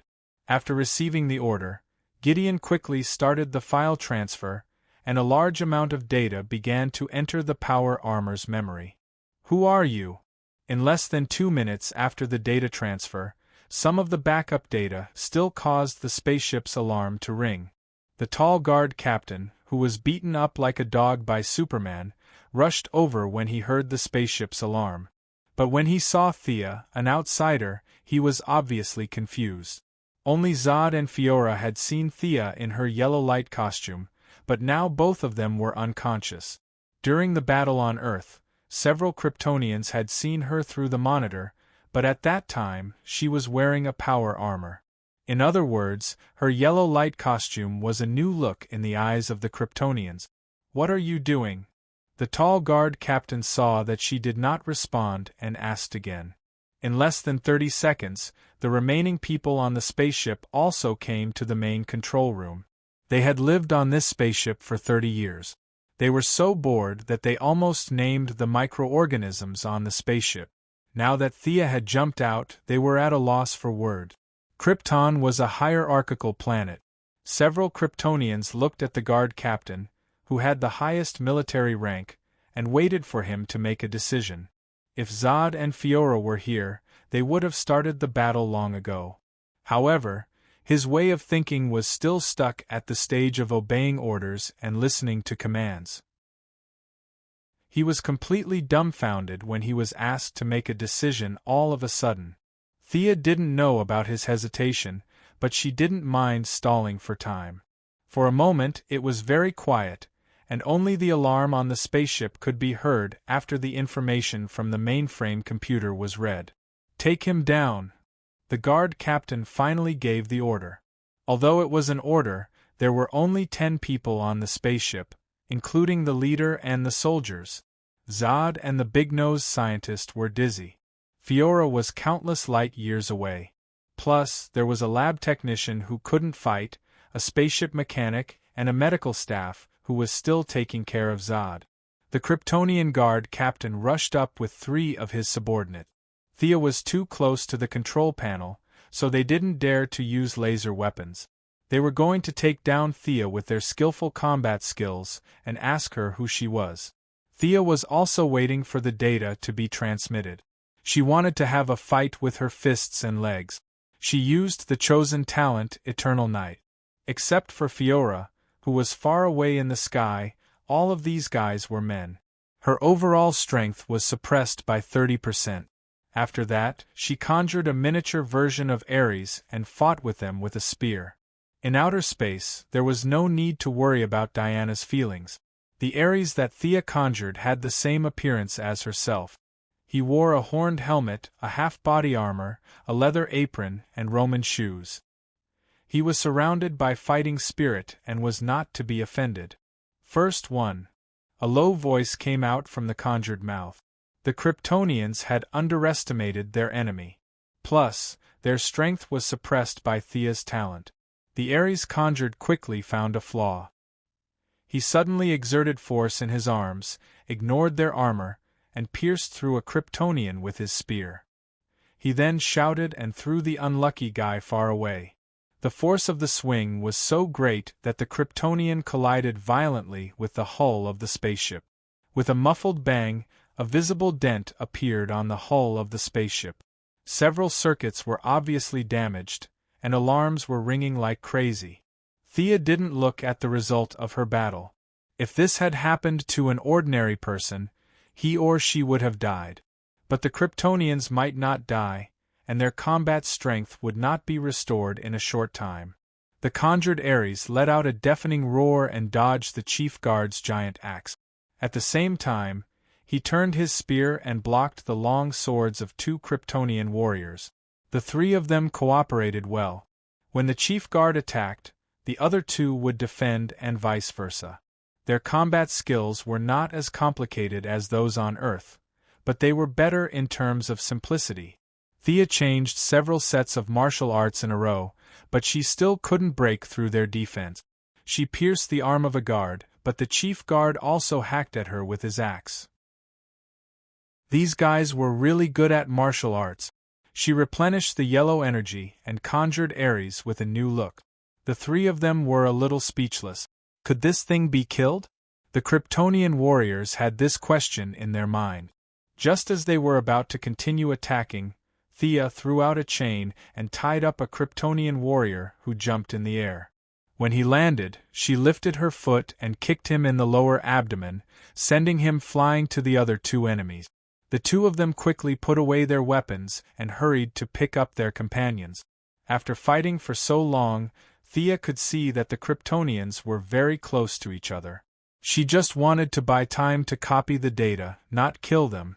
Thea had always valued knowledge. This spaceship was modified from a Kryptonian prison, and after 30 years of hard work, there were many more spaceships in the universe that were more advanced than this one. She conjured Diana's lasso and tied up two non-combatants who were watching the fight. She shook her wrist and threw the lasso at the chief guard. "They are not combatants," the chief guard roared and went to pick up his companions. Thea didn't care whether they were combatants or not. The lasso she conjured seemed to come alive and tied up the Kryptonian warrior who was seriously injured earlier. She clasped the neck of the seriously injured warrior like a villain. "Don't come over. I will kill him if he comes over." Apparently, the chief guard had never watched such a TV series. He was so angry that his mouth was trembling. He kept saying things like, "You don't have the honor of a warrior, and come at me if you dare." Chapter 353. When the replication of the data reached 100%, Thea threw out the hostages. While they were busy trying to save the hostages, she shouted and threw the golden spear in her hand at the weak point of the spaceship. The spear was as fast as lightning. Thea threw it out fiercely, and it pierced a big hole in the spaceship while the Kryptonians roared in horror. Whoosh! The broken hole was followed by an unparalleled suction force. At this time, it could be seen that the Kryptonians were physically strong. They had the ability to fly in space, and they were not as panicked as humans. Several of them held on to fixed objects or pulled their companions, but none of them flew out. "Everyone, take care." Thea felt a little regretful that she did not see their panicked expressions. Although they might not want to see her again, Thea still said goodbye to them. She summoned the aircraft and got out of the hole. Thea did not return to Earth. Instead, she observed from a distance. She saw that the Kryptonian spaceship was constantly on fire. Although there was no oxygen in space, they carried a lot of oxygen on the spaceship. Explosions occurred from time to time. Despite their efforts, the spaceship's orbit was inevitably tilted, and it was faintly colliding with Earth. Let's call it a day. Thea had gotten everything she needed. The Kryptonians looked like humans, but they were not the same species. They were not of much help to her body that had been transformed by divine power, but she could use the Kryptonian gene modulation technology to strengthen the physique of her parents and 2 brothers. She flew directly to a nearby planet, put away the aircraft, and opened a portal to return to Earth. She did not want to care about the big swaying target in the air. Whether Superman flew up to fight it or the Earthlings blew it up with some black technology, it had nothing to do with Thea. She pretended to be injured and flew slowly back to the Ministry of Defense. Sorry, the alien was too strong. I couldn't catch her and let her escape. Thea gave them the illusion that Fiora had run back to the spaceship. General Swanwick repeatedly said that it was okay. He was quite concerned about her and asked if she was hurt. Compared to Superman, an alien with boundless abilities, Thea, an Earthling who he knew well, was much more precious. Although the foreigners had never heard of this saying, the principle was the same. She was one of their own, so she was trustworthy. Therefore, they took the opportunity to label Thea.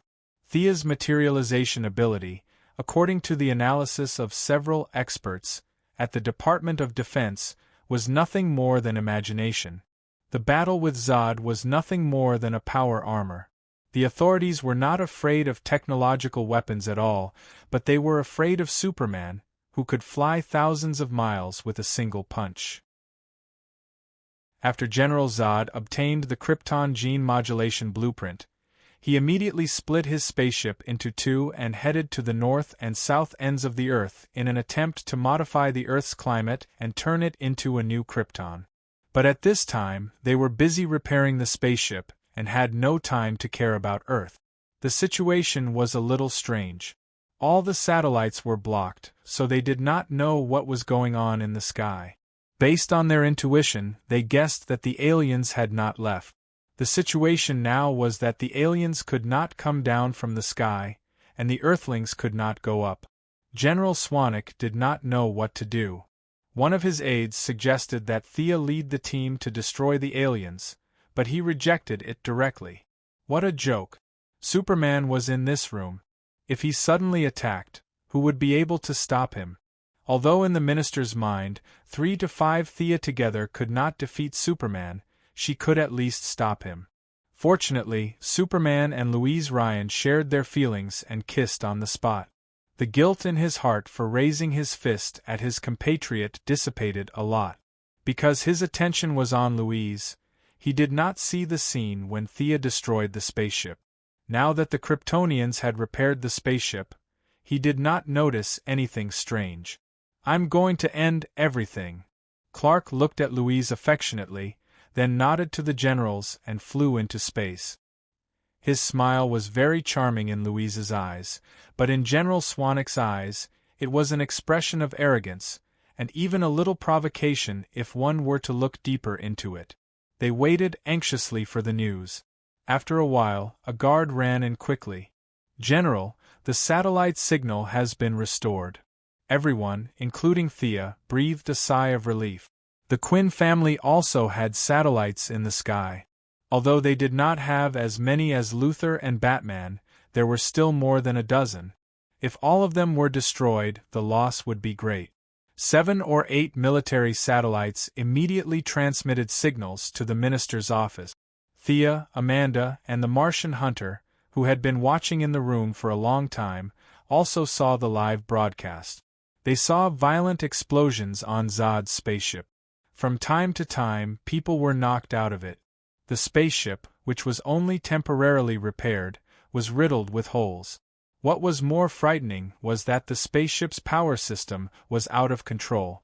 Under the influence of Earth's gravity, it was rapidly falling to the surface. The minister quickly picked up the phone and asked the Department of Defense scientists outside the room. "Where is the landing point? Quickly calculate it for me." The person on the other end of the line was busy talking and finally gave the minister an answer. "The landing point is in Metropolis." The minister put down the phone and was dumbfounded. Everyone in the room was also dumbfounded. The Martian hunter hesitated for a moment but stopped in her tracks because Thea had jumped out. "I'll rush over immediately. My employees are all there."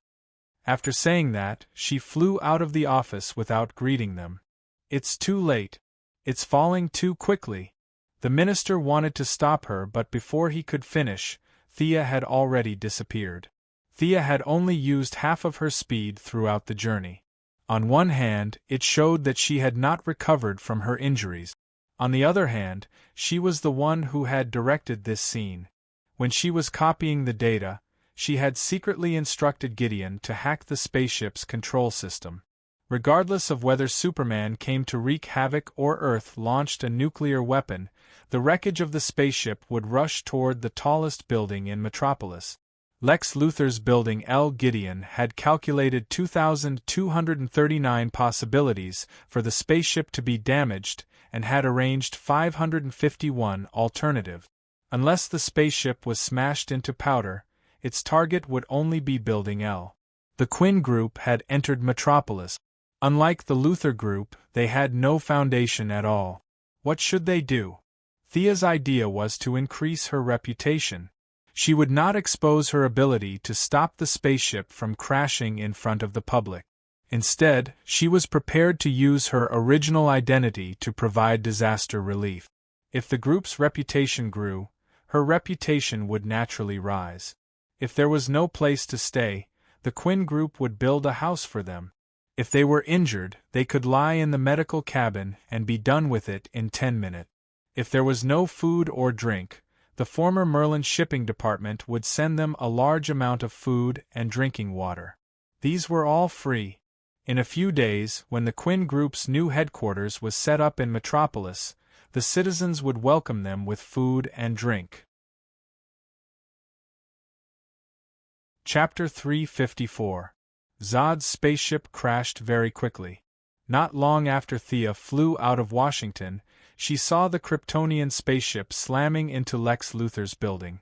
Thea even deliberately used the Eye of Horus to observe Luthor's expression.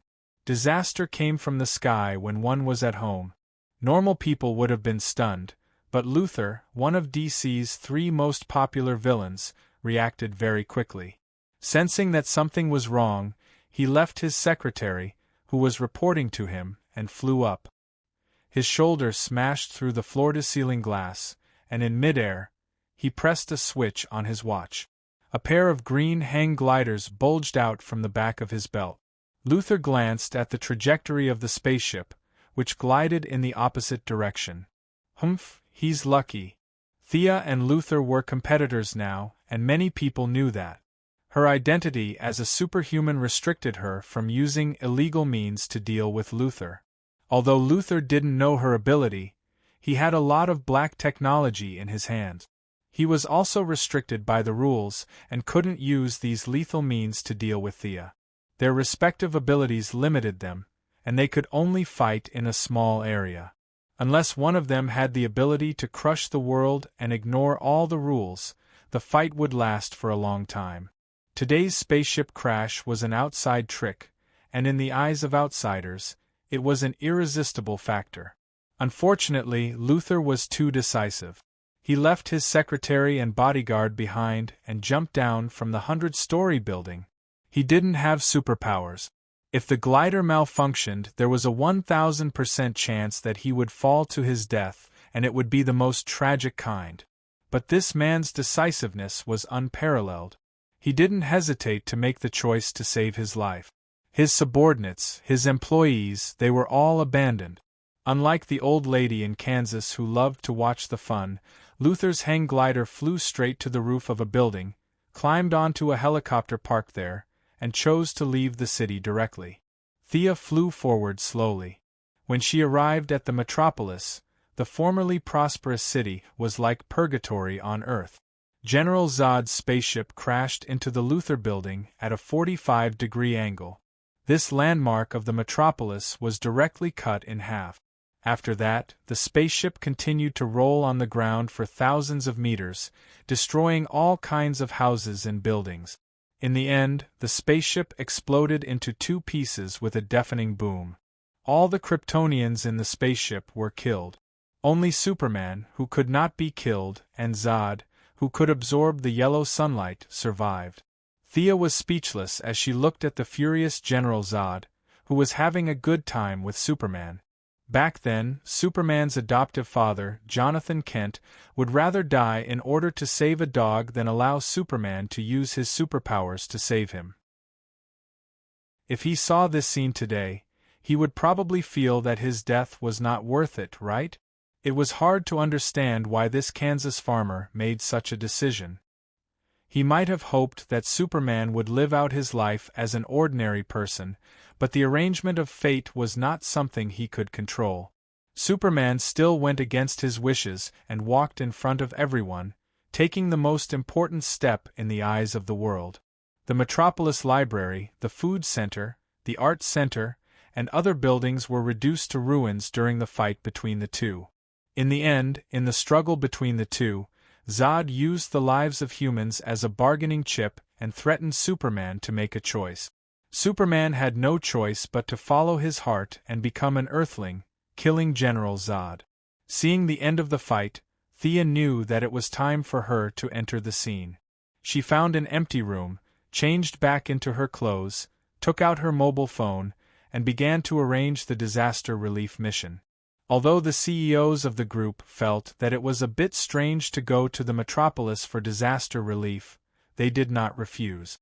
These CEOs were all employees, and the disaster relief cost was not their own money. They could earn a good reputation if they contributed their own efforts and gave instructions on the spot. Why would they not go? All of them went. A large group of people took the group's Airbus to the metropolis. What? Miss Thea, you went to the metropolis? After receiving Thea's call, Digger was completely dumbfounded. He was still looking for someone in Star City, but his employer had gone to another city. He did not know what to say. Although he was a little dissatisfied, Thea asked him to lead a team to save people. For John Digger, who was full of a sense of justice, this was a mission full of honor. He had no reason to refuse. Thea instructed Digger to bring out the hundreds of bodyguards he had recruited.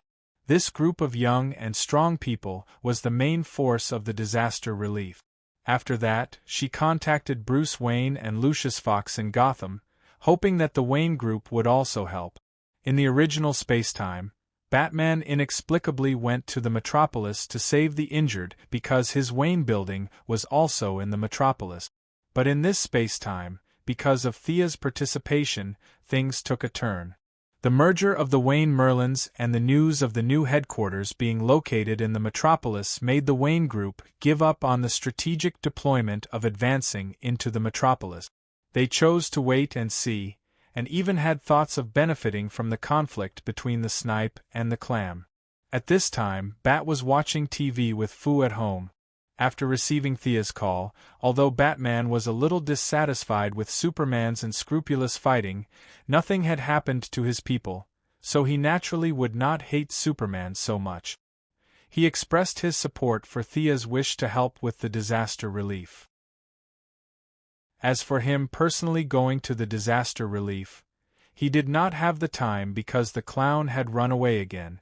Jason Todd, who had become the second-generation Robin, was working hard to track down clues. After watching the live broadcast of the metropolis, he still had to catch the clown. Lucius Fox's relationship with Thea was naturally a little cold because the Wayne Group had been snatching the Wayne Group's business recently, but he also said that he would send people to participate. Thea went directly to the Wayne Group's stronghold in the metropolis. Luthor was in the north, Wayne was in the south, and the spaceship landed in the Luthor building in the north. Naturally, the battle site was also in that area. The south was affected, but the losses were not great. She found the person in charge of the scene and explained her purpose. The person in charge had no objection. After all, it was Thea who paid for it. Many of their employees were locals of the metropolis, so there was nothing to say about helping with the disaster relief. Many people took all kinds of tools and started to follow Thea to save people. Little friend, be good. Follow this uncle to the side and rest. We will save your mother. Madam, don't worry. Your husband's injury has stopped bleeding. Our medical cabin will arrive soon. This kind of injury can be treated very quickly. Your boyfriend is still down there? Okay, you go to the side and rest first. We will save him. Thea kept searching for survivors in the rubble. She did not use the Eye of Horus. She only relied on the thermal imaging equipment of the Wayne Group to rescue many trapped citizens. Now that she had been on many television interviews, she was also a celebrity. Even if there were people who did not know her, they would know who she was after being introduced by the people around her. She was a good person. It was rare to see such a conscientious capitalist. People had a herd mentality. More and more citizens gathered around her. Chapter 355. Everyone worked together to speed up the rescue operation. Digger and his bodyguards also arrived at the scene. They all wanted to show off in front of their new boss, so they fought to be the first to join the rescue operation. The team gradually moved from the South City to the North City. Many hot-blooded citizens who were not injured also automatically followed Sia's team. After all, Sia's team was very capable and had a large number of people.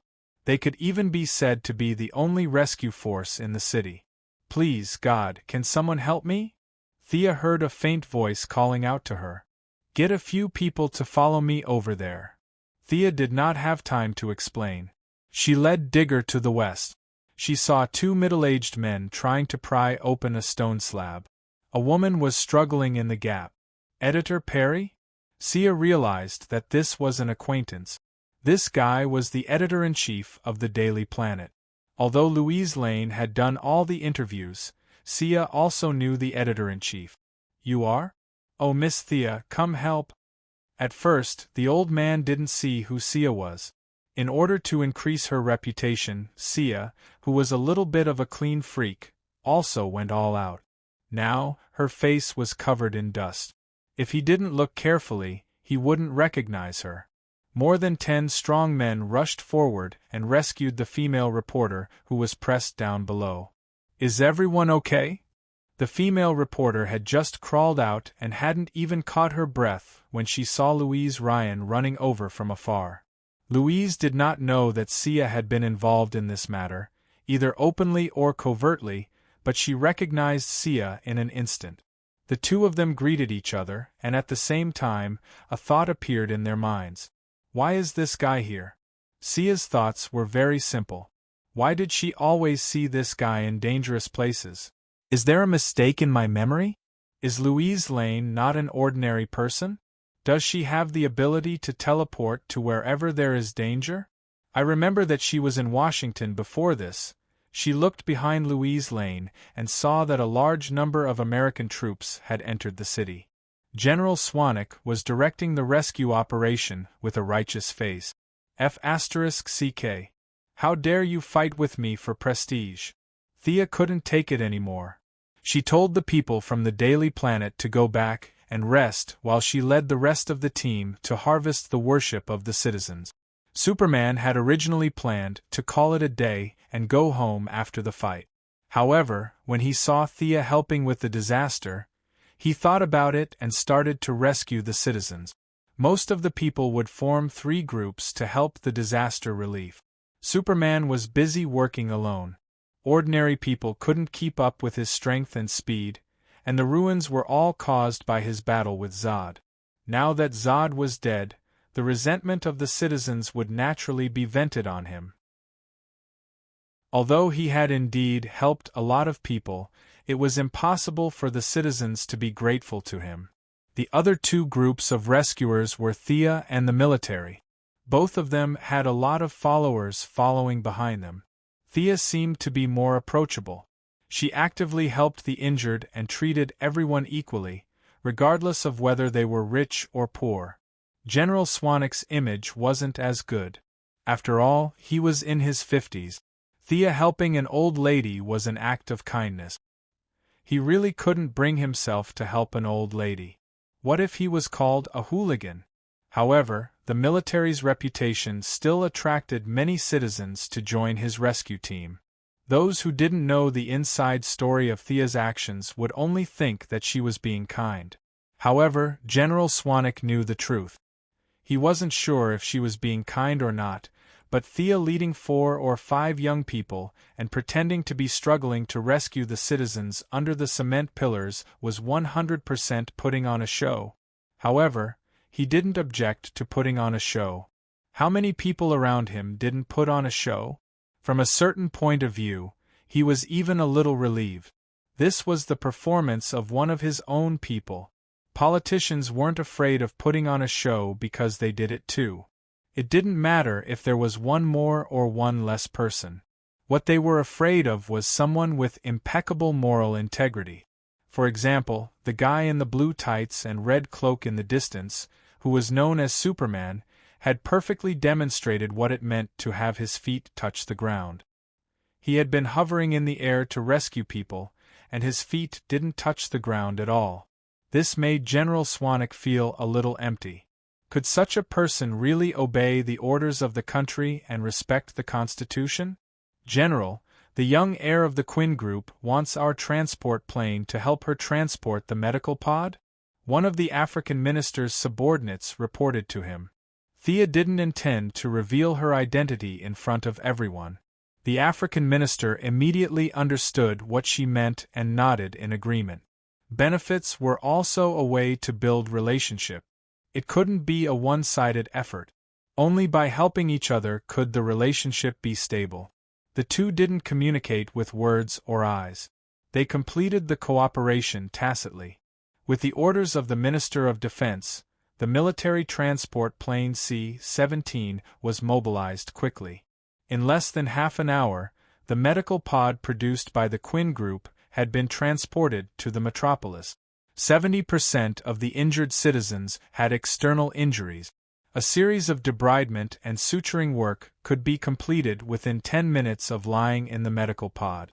The medical personnel on the scene were still dissatisfied with this kind of technological equipment for destroying their livelihood, but they were secretly relieved that their workload had been greatly reduced. Superman could destroy the world, but he didn't have the ability to heal.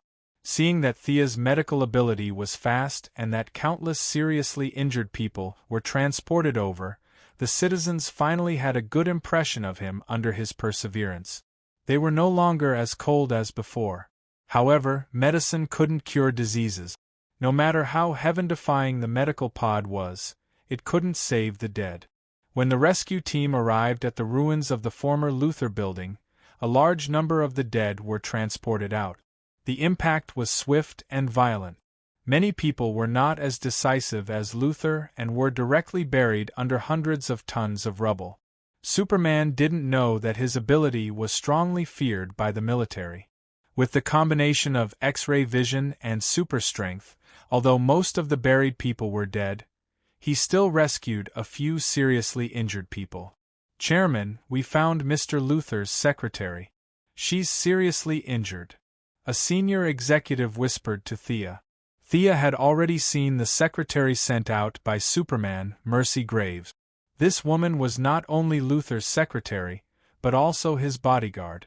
She was extremely skilled, and could even exchange a few blows with Death Knell. She was loyal to Luther. The only pity was that her name wasn't good. Mercy? Mercy? Whether it was the original space-time or the present, she had been ruthlessly abandoned by Luther. The secretary sent out by Superman was seriously injured. Her usually cold and delicate face was a little distorted. Although her reaction wasn't bad, she didn't have the technological equipment. The impact was too fast. She relied on her superb skills to avoid fatal injuries. However, falling from a height of hundreds of meters still put her body in a state of near death. Both of her legs were fractured and her organs were severely damaged. With the current medical conditions, it would take a miracle for her to recover. Save her. Thea glanced coldly at the senior executive who wanted to offer advice and stopped him from speaking. Near evening, the construction team of the Quinn Group arrived and built simple houses for all the homeless people to live in. Chapter 356. After taking a stroll outside and finding that the metropolis was safe, Luther and the president, who had been hiding in the basement, also sent a special envoy. The two groups of people arrived at the metropolis at the same time. Before the special envoy could make a passionate speech, he was stopped by Luther, who had arrived one step ahead of him. "What did you say? Ask the government to compensate your building and employees' pensions? Mr. Luther, are you sure you're not overly shocked?" The special envoy was a middle-aged man with a hooked nose. He refused Luther's request without hesitation. "If you don't want to compensate, then the military should pay. In short, your incompetence has caused me great losses. You have to give me an explanation." The long-haired Lex Luthor ignored the angry stares of the special envoy and Swanwick. His expression was solemn and serious. Luther was different from Bruce, who was severely constrained, and Thea, who had just taken over the group. His personal prestige was at the top of the group. He had hidden some technological weapons and secret bases all over the world, always in case of sudden changes. He didn't care how much the building and the employees' pensions cost. He just wanted to take the opportunity to get some benefits, such as the wreckage of the alien spaceship or Zod's body. But he seriously underestimated the military's fear of Superman. Dream on. You want the military to compensate? The military also provided protection. Now most of the people who are treating the civilians are soldiers. Swanwick refused immediately. No way. These things belonged to the military. No one could touch them. Luther's hidden strength was not small, but he couldn't openly confront the U.S. military. His eyes flashed with wisdom, and in the end, he chose to wait and see. "Miss Quinn, thank you for treating my employees." Luther was arrogant, but he was not a rude person. On the contrary, he was very polite. Seeing Thea constantly treating the wounded, he immediately rushed over and expressed his gratitude to Thea. "Mr. Luther, you're too polite. This is what I should do. Your secretary, Miss Mercy Graves, is seriously injured. If you have a better way, you should treat her quickly." Thea wanted to see how Luther would respond. Luther's eyes flashed with a strange light. Thea did not intend to let go of this opportunity. She said with a hint of sarcasm, "Miss Mercy's name is not good." "Mercy? Pity. Hee, Mr. Luther only believes in himself. He doesn't need pity." Lex Luthor still maintained his demeanor as if he hadn't heard anything. He nodded slightly. "I'm going to visit my employee." "Humph!" Thea snorted softly. She didn't expect this little episode to defeat Luther. It had nothing to do with right or wrong. She just felt that the arrogance in his bones was annoying. The treatment lasted for 3 days. Whether it was the president or the various representatives, they went around the metropolis like a merry-go-round. Other than showing their presence, they did not provide any practical help. Because the nature of the incident had not been determined, was it a natural disaster or a man-made disaster? They couldn't even find the culprit. Student Superman had escaped that very night. Now, the person who appeared in the metropolis was a young man from Kansas with old-fashioned eyes. His name was Clark Kent. There were injuries and deaths in the Daily Planet, so there were many vacancies. Naturally, he successfully obtained the position of an intern reporter. These Americans face blindness is too serious. This disease needs to be cured. Can't they recognize him just by wearing ordinary clothes and a pair of glasses? Thea saw Brother Superman pretending to be an ordinary reporter from the corner of her eye and couldn't help but think so. She was now sitting in the audience. A representative from Kentucky, Ms. Joan Vinci, was giving a passionate speech. Thea pretended to listen carefully and clapped from time to show her attitude. "Ms. Vinci, what you said was great," Thea said after the meeting. "Thea, you're getting more and more beautiful. What a sweet mouth. Joan Vinci was Moira's political ally. Whether Moira's next step was to enter Congress or run for governor, she would need a lot of supporters. Thea just showed her support and didn't say much. She now had more things to do than these politicians. The cake of rebuilding the metropolis fell into the hands of the Quinn Group. Just the initial estimate was that it could bring in a profit of $1 billion for the group. Luther was naturally jealous, but he was a high-tech group. He had no problem researching technology, but he had to stand aside when it came to building houses. And in the past 2 years, rebuilding Seaside City and Midway City, the Quinn Group's urban construction team was trained. A large number of skilled workers were hard work in itself, so it was useless for other groups to be jealous. After gaining a lot of reputation, the Quinn Group's new headquarters was officially built in the metropolis. The unlucky Luther gave up on the compensation. The original site of his group was forcibly requisitioned by the military because it was the crash site of the alien spaceship. He couldn't win against the military, so he had no choice but to gather his people and choose the site to rebuild Building L. In a short time, the bustling metropolis could be renamed as a big construction site because there were more excavators than cars in the city. That evening, Thea avoided everyone's gaze and changed into a yellow light costume alone. She went to a hidden corner in the city. "Death Knell, what's the matter?" The burly Death Knell walked out from the shadows. His originally burly body was now transformed by the energy of the light ring, making him as strong as a brown bear. "Boss, someone issued a high-reward mission in the underground world." Death Knell was hesitant, but he still said it. "I won't interfere with your mission. I remember I told you before."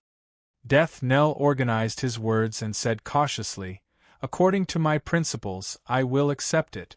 But personally, I am very against it." Death Knell, who valued money more than his life, was there a mission that he didn't want to accept? Thea's curiosity was piqued. "What mission?" "Threaten a rich man who has been in the limelight recently." "In the limelight?" Thea made some connections, and with Death Knell's personally against it, she seemed to have guessed something. "What's the name of the rich man?"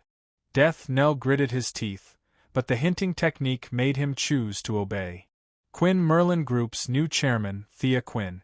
As if he was afraid that Thea would accept the mission, he quickly added, "I have a good relationship with her brother. I don't really want to do this mission. F*CK, F*CK, F*CK? Thea could only rely on this to express her dissatisfaction. She wasn't sure if Luther was the one who did this, but it was definitely one of the few people who were jealous of her getting the big cake. Moreover, she actually heard this news from Death Knell. This was too melodramatic. She thought carefully about Death Knell's description. Threaten? The other party seemed to have some scruples as they didn't issue any mission with a bounty. Luther's chances of success increased by 20%. Thea knew that she had to reveal her true identity. She asked Death Knell softly, "Do you know who I am?" Death Knell was a little confused. Why did the topic change? The jump was too big. After thinking carefully, he shook his head, indicating that he didn't know. Thea took off her mask and looked at him speechlessly. "I am Thea Quinn." Chapter 357. Death Knell felt like a crow had just flown over his head. He was stunned for a long time before he realized that his hearing wasn't faulty. He then glanced at Thea's face. That's right. She looked exactly the same as the one that appeared in the news. After Thea's heroic act of saving the citizens of Metropolis City was exposed, the number of people who knew her increased at an alarming rate. Her picture appeared in many newspapers, magazines, and online media. "You're Olivier's sister?" Death Knell asked with uncertainty. Thea nodded. "That's right." Death Knell didn't say anything. He lowered his head and fell into deep thought. What did Olivier say about his sister back then? Kind, cute, obedient, naive, and pure? He couldn't help but tilt his head to look at Thea. This witch in front of him has nothing to do with any of those words, right? He recalled Olivier's vow to protect his family and his sister. But does this guy really need you to protect him? Even if the earth exploded in the next second, she would still be able to survive. The experienced Death Knell couldn't help but think deeper. Olivier definitely didn't know about his sister's abilities. Compared to Thea, who hid her abilities well, Olivier was as innocent as a little bunny who wandered alone on a deserted island while Thea inherited the family business. Is there some kind of inside story? Thea didn't know about Death Knell's wild thought. Since she had shown her true colors, there were some things that she could tell Death Knell. She said half-truthfully, "That day I went to Purgatory Island to look for you guys. Unfortunately, I was delayed by something. When I returned to the island, you guys had already left." The amount of information he received in a short period of time was a little too much. Death Knell's sharp mind spun a few times before he understood. The one in red on Purgatory Island that day was you. You're the one who took Shadow away. In his anger, Death Knell's suggestion spell almost failed to suppress his emotions. He was halfway through drawing his sword, but his consciousness was still affected by the spell and automatically calmed down. What's wrong? Are you still thinking about Shadow? Your daughter is about the same age as Shadow, right? Thea sneered. Humph. Death Knell harumphed. Now that he had calmed down and thought about it, Shadow was just a beautiful object in his heart. It was completely due to his male desire to monopolize her. It was a far cry from love. If Thea hadn't mentioned her today, he would have forgotten about her. The two of them quickly brushed past the past and focused on the present. Death Knell might look like a burly man, but he was actually very intelligent. A few thoughts flashed through his mind, and together with Thea revealing her identity, he immediately thought of many things. You're competing with Luther? Do you suspect that he hired someone from the underground world? Death Knell had seen too many of the methods of these rich people, so it did not take much effort for him to guess the answer. The chances of it being Luther are higher, but it could also be someone else. She did not care about any threat. The weapons on Earth had almost no effect on her. Her only weakness was her family. If she went all out, no matter how high Luther's IQ was, he would not be able to withstand a single blow from her. I know Lex Luthor. He's too smart. Even if you have superpowers, you can't underestimate him. Don't worry, I can roughly guess Luther's mentality. His intelligence made him who he is, but it will also destroy him. He's too arrogant, thinking that he can control everyone's fate. It's just because I stole his limelight. In a few days, he'll find his nemesis. Thea's words were a little confusing. Death Knell did not fully understand, but he was not the type to get to the bottom of things. What do you need me to do? Infiltrate his inner circle and pass on a message? You don't have to do it deliberately. Let nature take its course. Luther doesn't trust anyone, so there's no need to waste your time. Your mission is to continue to take root in the underground world and understand all the dark corners of this world. Thea finished and thought for a moment. You can accept the mission to kidnap me. Just pretend to fight. As for Luther's side, use other channels to issue a mission, regardless of life or death. These rich people have nothing better to do. They just want to put on a show for others to see. As a mercenary, Death Knell was a little dissatisfied with this matter, but he still agreed. On the third day after the two ended their conversation, Thea was attacked.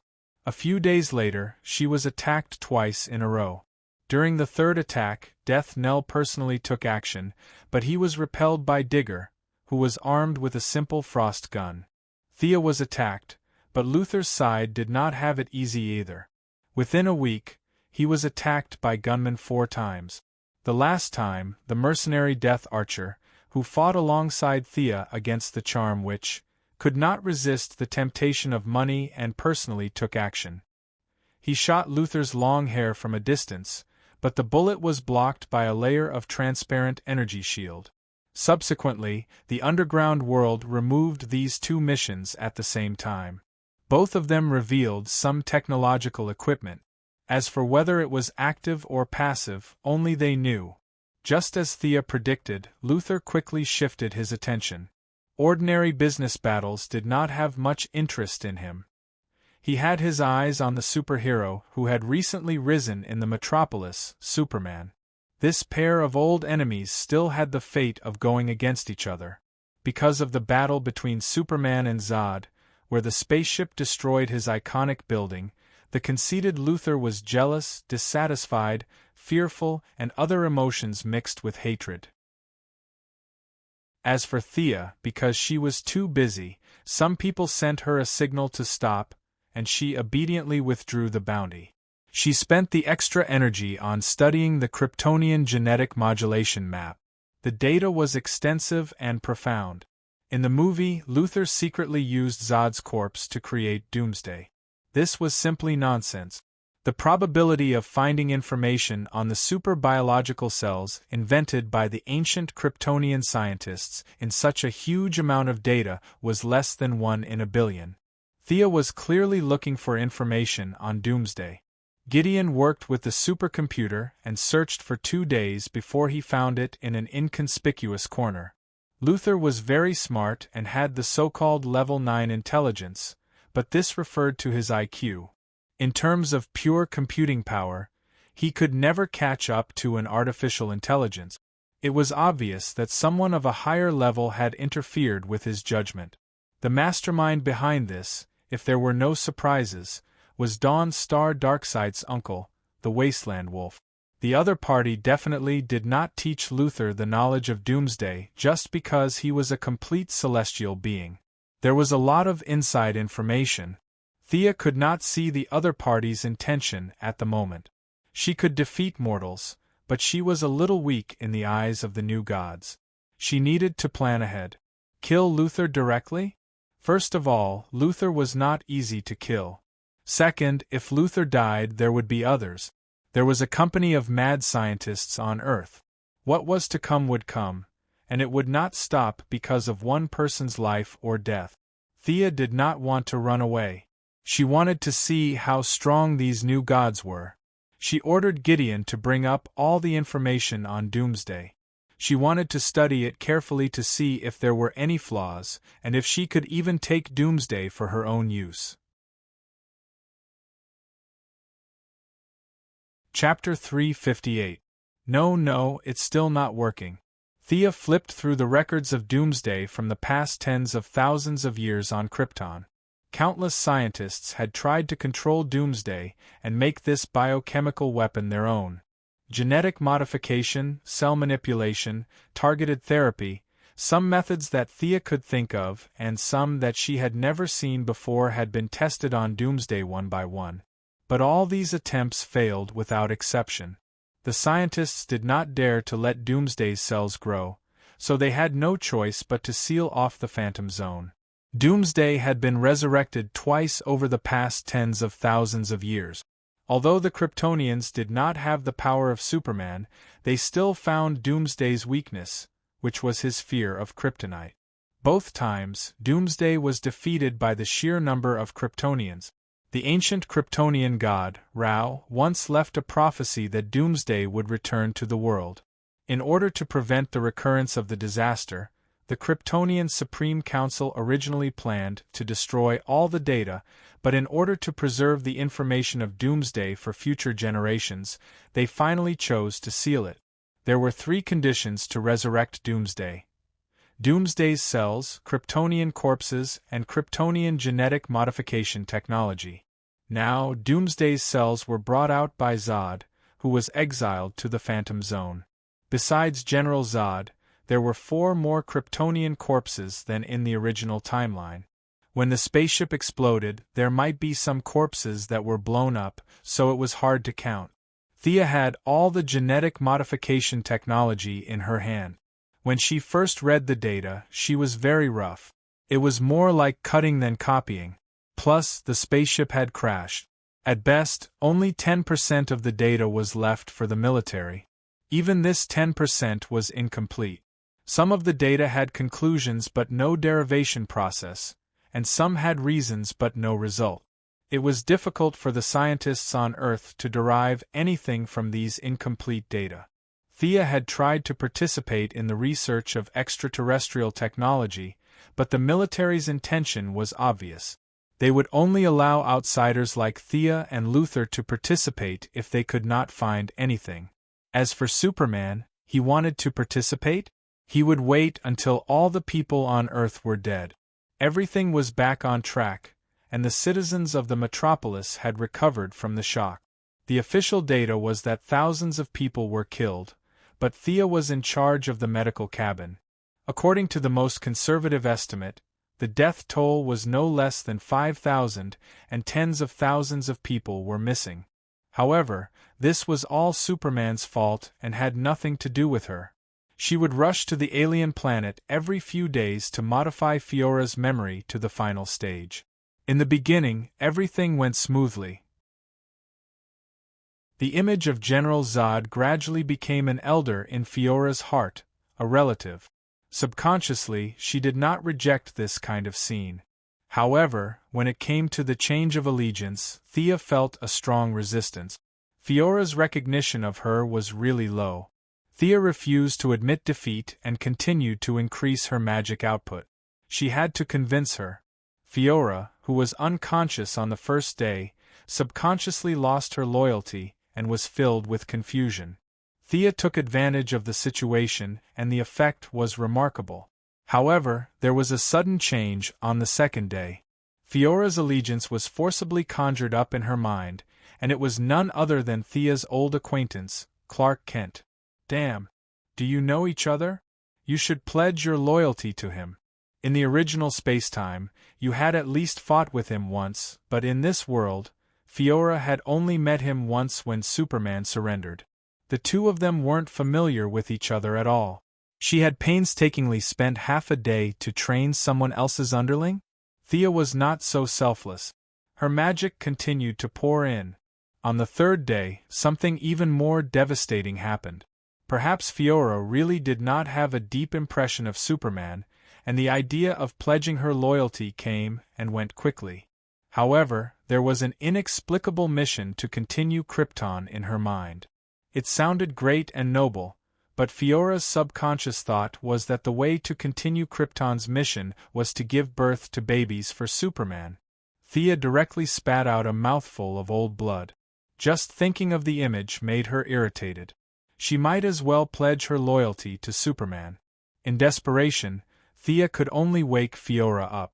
In order to get her wholeheartedly support, she had to break her original worldview. It was too easy to break the worldview of the Earthlings. She just had to drag them to another planet. Although it was more troublesome to deal with this Kryptonian, there were still ways. Where is this? Thea withdrew her magic from Fiora's mind. The Kryptonian's powerful self-healing ability kicked in. She quickly sat up and looked at the purple sky outside the house. She asked with uncertainty, "If Krypton and Earth are in the south of the universe, this is the west. It's a planet in Sector 1125. With the speed of your Kryptonian spaceship, you can return home in about 812 years." Thea replied with her arms crossed. It was good news that the Kryptonian spaceship did not start a war. "General and the others?" Fiora's voice returned to normal, as if she was asking about something unrelated to her. General Zod was a true warrior. He was born on the battlefield, and he died on the battlefield. Thea had been studying Kryptonian genetic modification recently. The information revealed between the lines gave her some understanding of Kryptonian customs. For someone like Zod, who was born a warrior, dying on the battlefield was definitely more honorable than dying at home. Especially since he was of the same generation as Superman's father. He was not young anymore. The destruction of the planet and the continuation of his race weighed heavily on his mind. It was not a bad thing for him to die on the battlefield. Is that so? He died on the battlefield. Fiora was silent for a while. "You want me to be loyal to you?" Sorry, I don't see that you have the ability to help me restore the glory of Krypton. You can kill me, but I will not be loyal to you. Fiora, I once said that you are short-sighted. My words are still true. You don't understand the true nature of this world. Do you want to see it? Thea said with a faint smile, like a tempting demon. Fiora was actually hooked by her words. The true nature of the world. It sounded very high and mighty, but where was this thing? Could she see it? I want to see it. I have also sailed in the universe for many years and conquered countless planets. You are the most boastful person I have ever met. Fiora looked at her seriously after she finished speaking. Let's go to space. She took the lead and walked out. Fiora thought for a while and followed her. When the two of them reached space, Thea immediately opened a wormhole and started a long-distance journey with Fiora. When they crossed the 16th wormhole, the surroundings were dead silent. It was as if they had walked into the desert of civilization. There were no more intelligent planets and no signs of life. Fiora could not hold it in any longer. Where are you taking me? The end of the world, the edge of the universe. The continuous large-scale long-distance warping consumed a lot of energy from her light ring. She had never been to this area before. There was only a void around them. Only her yellow light ring could emit some light, allowing the two of them to see each other. Chapter 359. The End of the World? Fiora's head was full of question marks. Wasn't this a philosophical concept? Did the universe really have an end? Curiosity killed the cat. Fiora felt that if she continued to follow Thea, she might be able to see something unimaginable. This Earthling's knowledge was beyond all the Kryptonian scholars she knew. Let's keep going. Thea saw her hesitation and did not explain further. She opened a wormhole and continued to follow the coordinates in her mind. Yes, she was going to take Fiora to see the Wall of Origin, the boundary of the universe. If Thea could maintain a complete worldview after seeing the Wall of Origin, she could only say that she was impressed. During the battle with the Parallax Demon, as the first person in the world to wear a dual-color light ring, the light ring showed Thea the existence of the Wall of Origin and left a unique coordinate. Otherwise, she would not be able to find it even if she searched until the end of time. When the wormhole jumped for the 33rd time, Thea was so tired that she could not speak. Are you okay? Fiora asked. Her tone was a little hesitant. She was not worried about Sia, but she was afraid that if Sia died, she would not be able to return. Fiora did not have much knowledge about space, but she knew that her location was probably beyond the limit of the universe described by the Kryptonian scholars. Kryptonians could survive in the universe, but if something happened to Thea, she would not be able to fly back even if she was exhausted. We'll be there soon. Thea pretended to be calm, but in fact, she was cursing in her heart. This time, she was a little too arrogant because the journey was much further than she had imagined. She had planned to bring Diana here next time, but now she had to give up. If there was nothing else, she would rather die than come here again. At first, Thea was worried that she would be discovered by Yojia Khan, who was glued to the wall. He was a fierce man who could scare Darkseid into peeing his pants. If he had not insisted on sticking to the Wall of Origin, no one in the entire universe would be able to defeat him. The light rings did not want the air of the emotional spectrum to go up against him.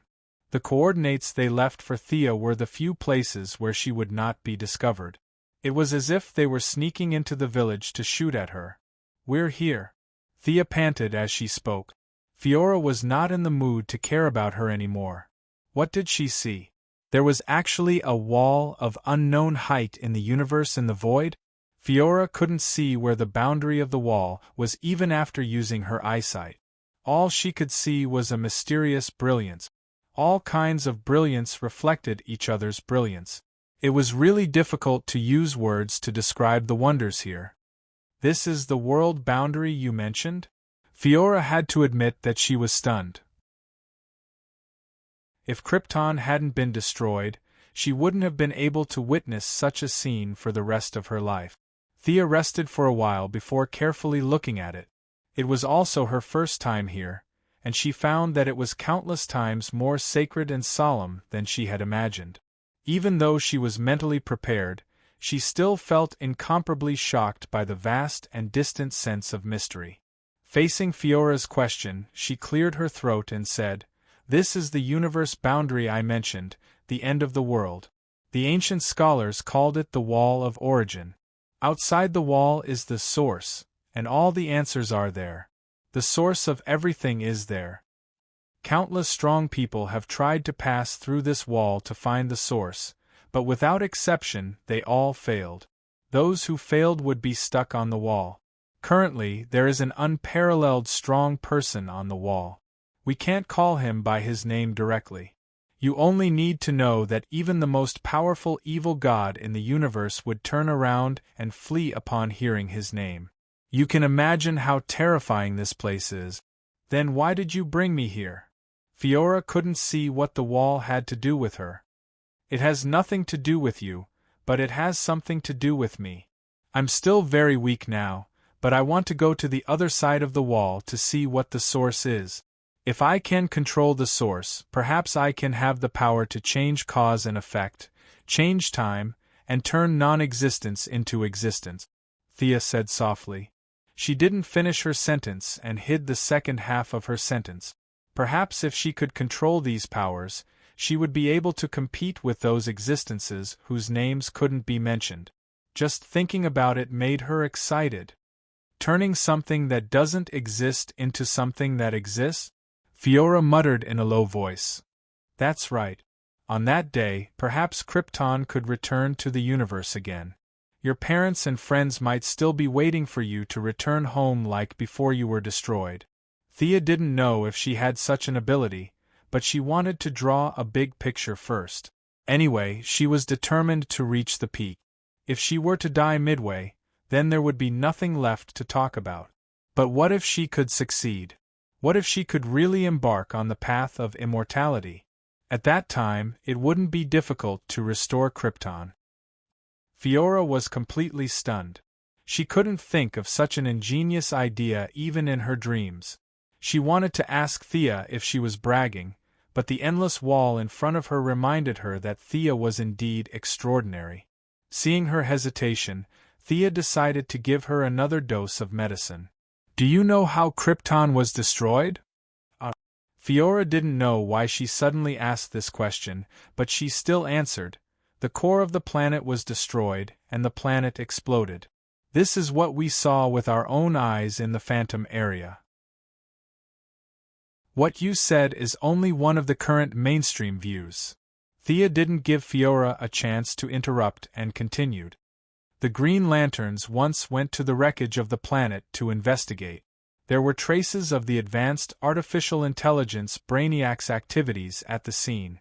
There were also many alien scientists who asserted that the entropy of Krypton was much higher than normal.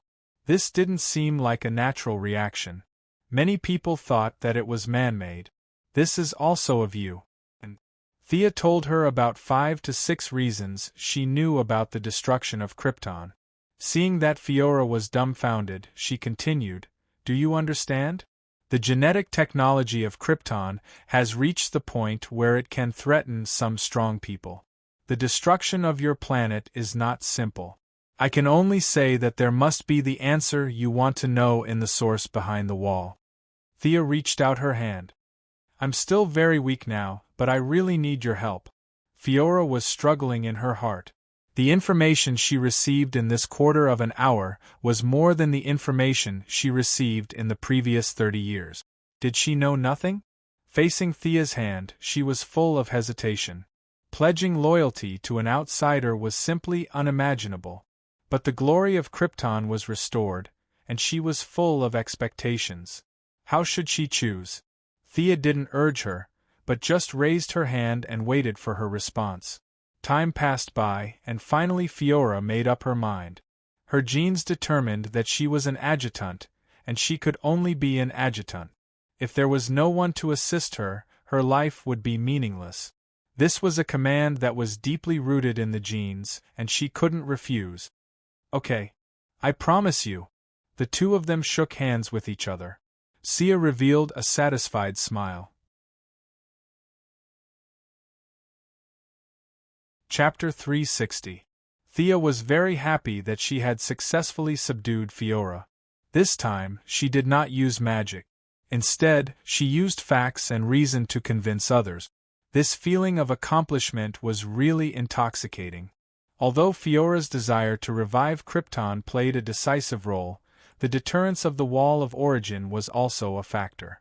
With the combination of several factors, Thea was able to persuade the Kryptonian adjutant to surrender. It's really not easy. Thea could not help but sigh. This Kryptonian lady was good at fighting and tanking. She was currently the most lacking strength in the small team. The next time they formed a team, there would finally be someone who could stand at the front and tank the monsters. Controlling skills were very powerful, but a team full of control types without any offensive skills would be too awkward. Now that they had found a powerful general, the team's dilemma was finally resolved. Especially this strengthening method, which was safe and pollution-free. As long as she basked in the sun, her strength would increase exponentially. There was no easier way to strengthen than the Kryptonians in the entire universe. As for once Fiora was out of control after strengthening, Thea was not very worried. Kryptonians could strengthen, and her own improvement speed was not slow either. Superman had stayed on Earth for 33 years to reach his current strength. Fiora would not be able to catch up with Thea even after basking in the sun for a year and a half. Coupled with the genetic modification of the Kryptonians, they were more straightforward. Like Superman, Supergirl, and Zod, they were the kind of people who did what they said and did. They were almost simple-minded people.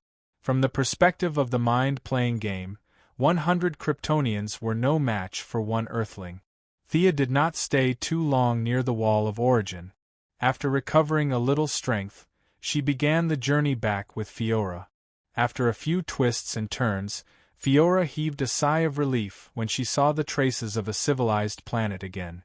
Previously, she was afraid that Sia would die from exhaustion, but now that she saw traces of intelligent life, she was finally not so worried.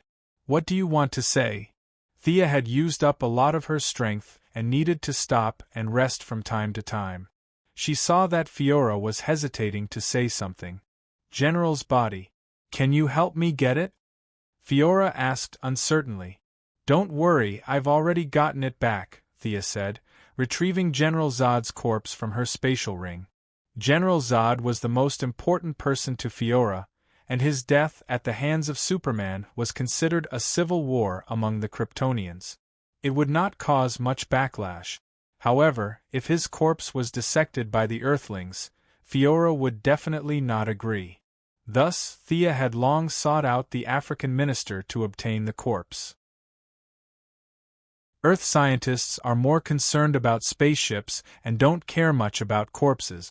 Thea also has the habit of sending alien corpses for burial, Aubin Sue in the Green Light incident. When the minister hears that she only wants a corpse, he agrees after thinking for a while. Zod's neck was broken by Superman, but there were no other wounds on his body. He lay quietly in the coffin, as if he had fallen asleep. Fiora gently stroked Zod's coffin, and remained silent for a long time. Where do you want to bury him? Thea asked after a while. Do you know the original coordinates of Krypton? Yes, Thea not only knew it, but also visited such a famous place with Diana.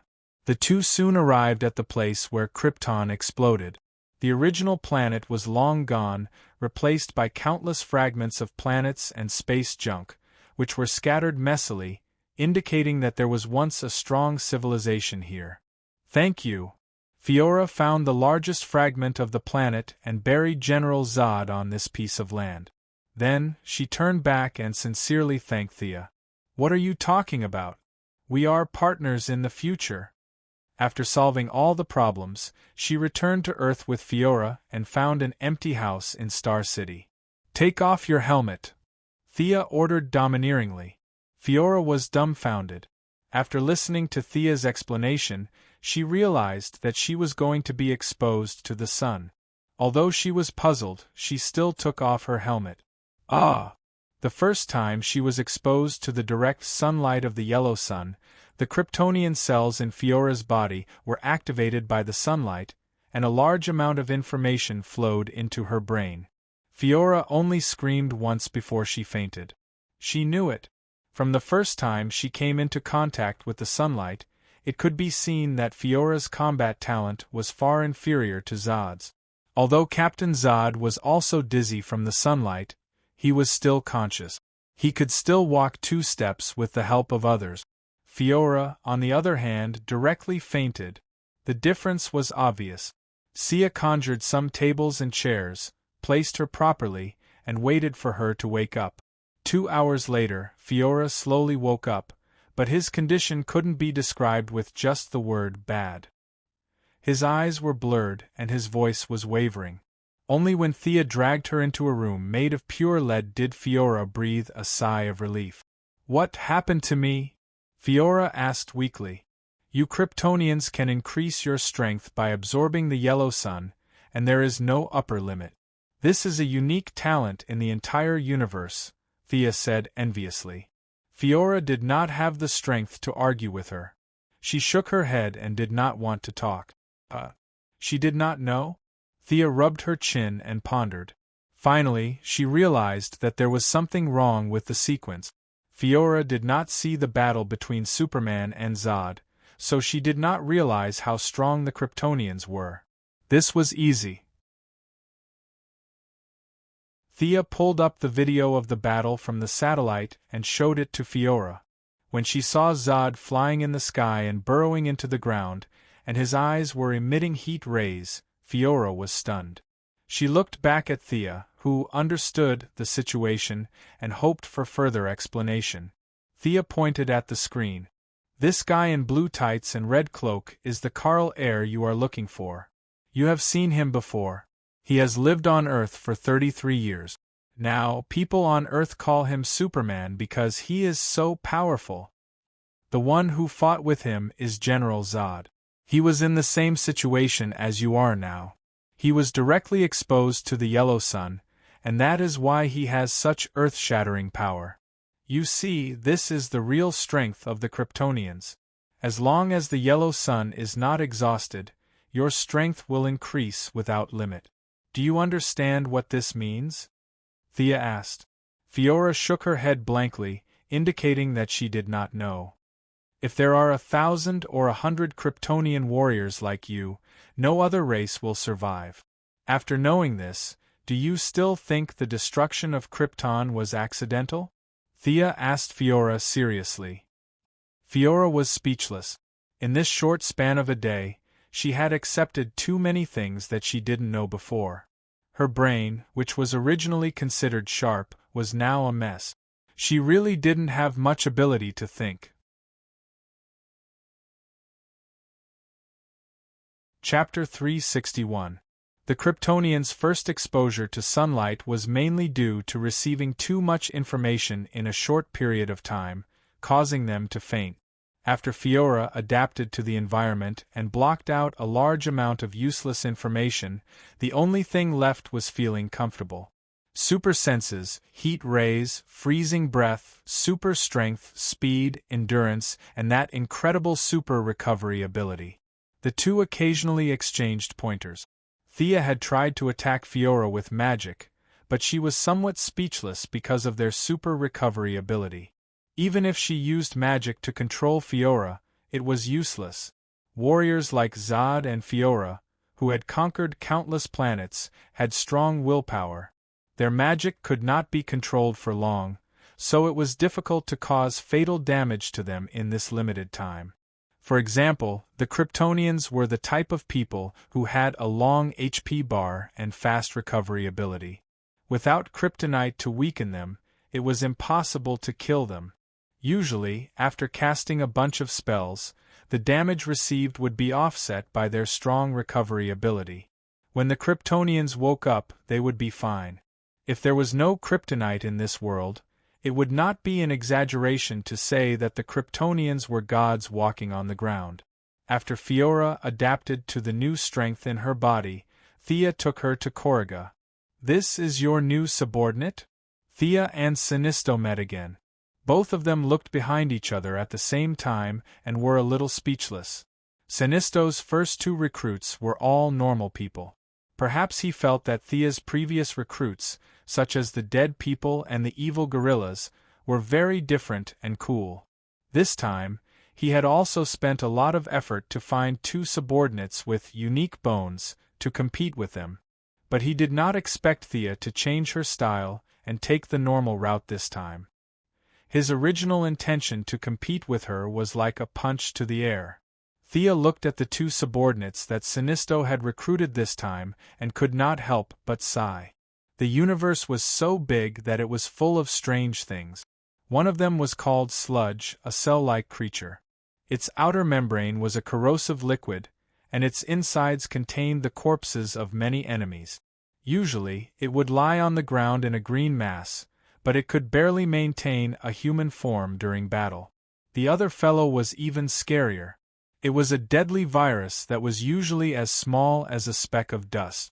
According to Sinisto, this was a virus developed by a certain high-tech planet for war. They kept iterating on the virus and finally produced a super virus with intelligence. It was the microbe in front of Thea. It named itself Dispersus.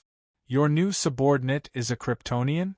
Are there any survivors after the destruction of Krypton?"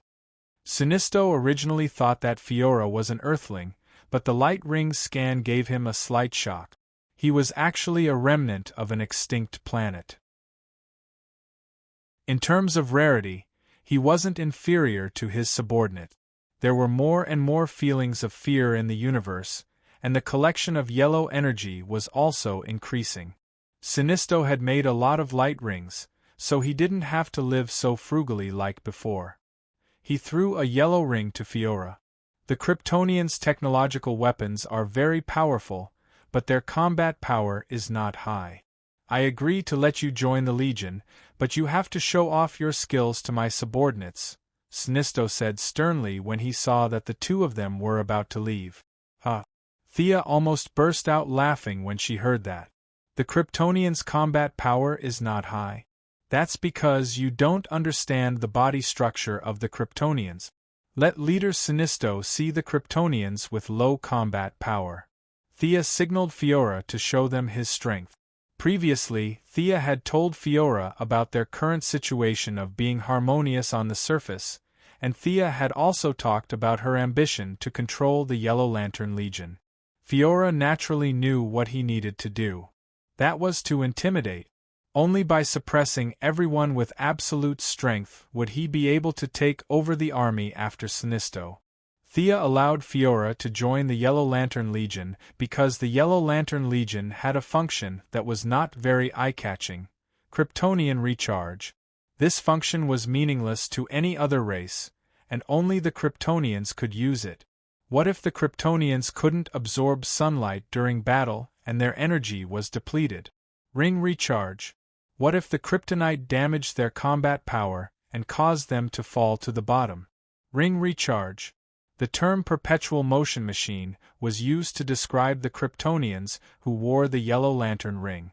The only limitation was that they were born with great strength and had little resistance to fear. Thea could only make a magic ring for Fiora with the bones of Kamal, the shark god. She had cast a constant resistance to fear on the ring so that Fiora would not be affected by fear whenever he wore the Yellow Lantern ring. Fiora didn't wear the Yellow Lantern ring directly. Instead, he flew up on his own. Then, under Sinisto's puzzled gaze, he quickly landed and punched the ground. Boom! The ground within a radius of dozens of miles shook violently, and a crater 100 meters deep and 1,000 meters in diameter appeared on the ground directly under her attack. "Are you kidding me?" Sinisto was a little confused. How could this woman have such great strength? If he hadn't prepared beforehand, he wouldn't have been able to withstand this punch. After all, without the power of the Yellow Lantern ring, he was just an alien with a strong will. He didn't have any supernatural abilities. He had received Sinisto's order to compete with the newcomers brought by Thea. Now that he saw Fiora's powerful punch, the guy called Sludge naturally wriggled backward. As for the super virus, it hid. Thea searched for it with the eye of Horus for a long time before she found that the guy ran faster than Sludge. Fiora didn't stop. She flew up into the sky again. Her eyes were scarlet, and the heat rays in her eyes were shot at the mountain not far away. The heat rays hit the mountain with a sizzling sound. When the smoke and dust dispersed, the symbol of the Yellow Lantern Corps was engraved on the mountain. Well, not bad. Thea cheered for her own people loudly. She cast a fluorescence spell, and the symbol on the mountain emitted a yellow light. From afar, it looked like a sacred place. Well, not bad, not bad. Sinisto praised insincerely. After seeing the two of them leave, Korriga heaved a sigh of relief. He was originally determined to rebel, but now he couldn't help but hesitate. To be honest, he was really surprised that an unknown Kryptonian could be so powerful. Could there be a stronger race in the universe? Those people didn't need any emotional energy, and could fly in the sky and burrow into the ground with their own strength? Everything now had Green Lantern in front of him. If Green Lantern was killed, the task of maintaining the order of the universe would fall on him. Sinisto was a little hesitant. If 100 or 80 Kryptonians like the one just now came, how could he resist? He had seen the performance of his subordinate. They ran very fast. If he relied on them, he wouldn't even know how he died. It seemed that the rebellion would have to be delayed.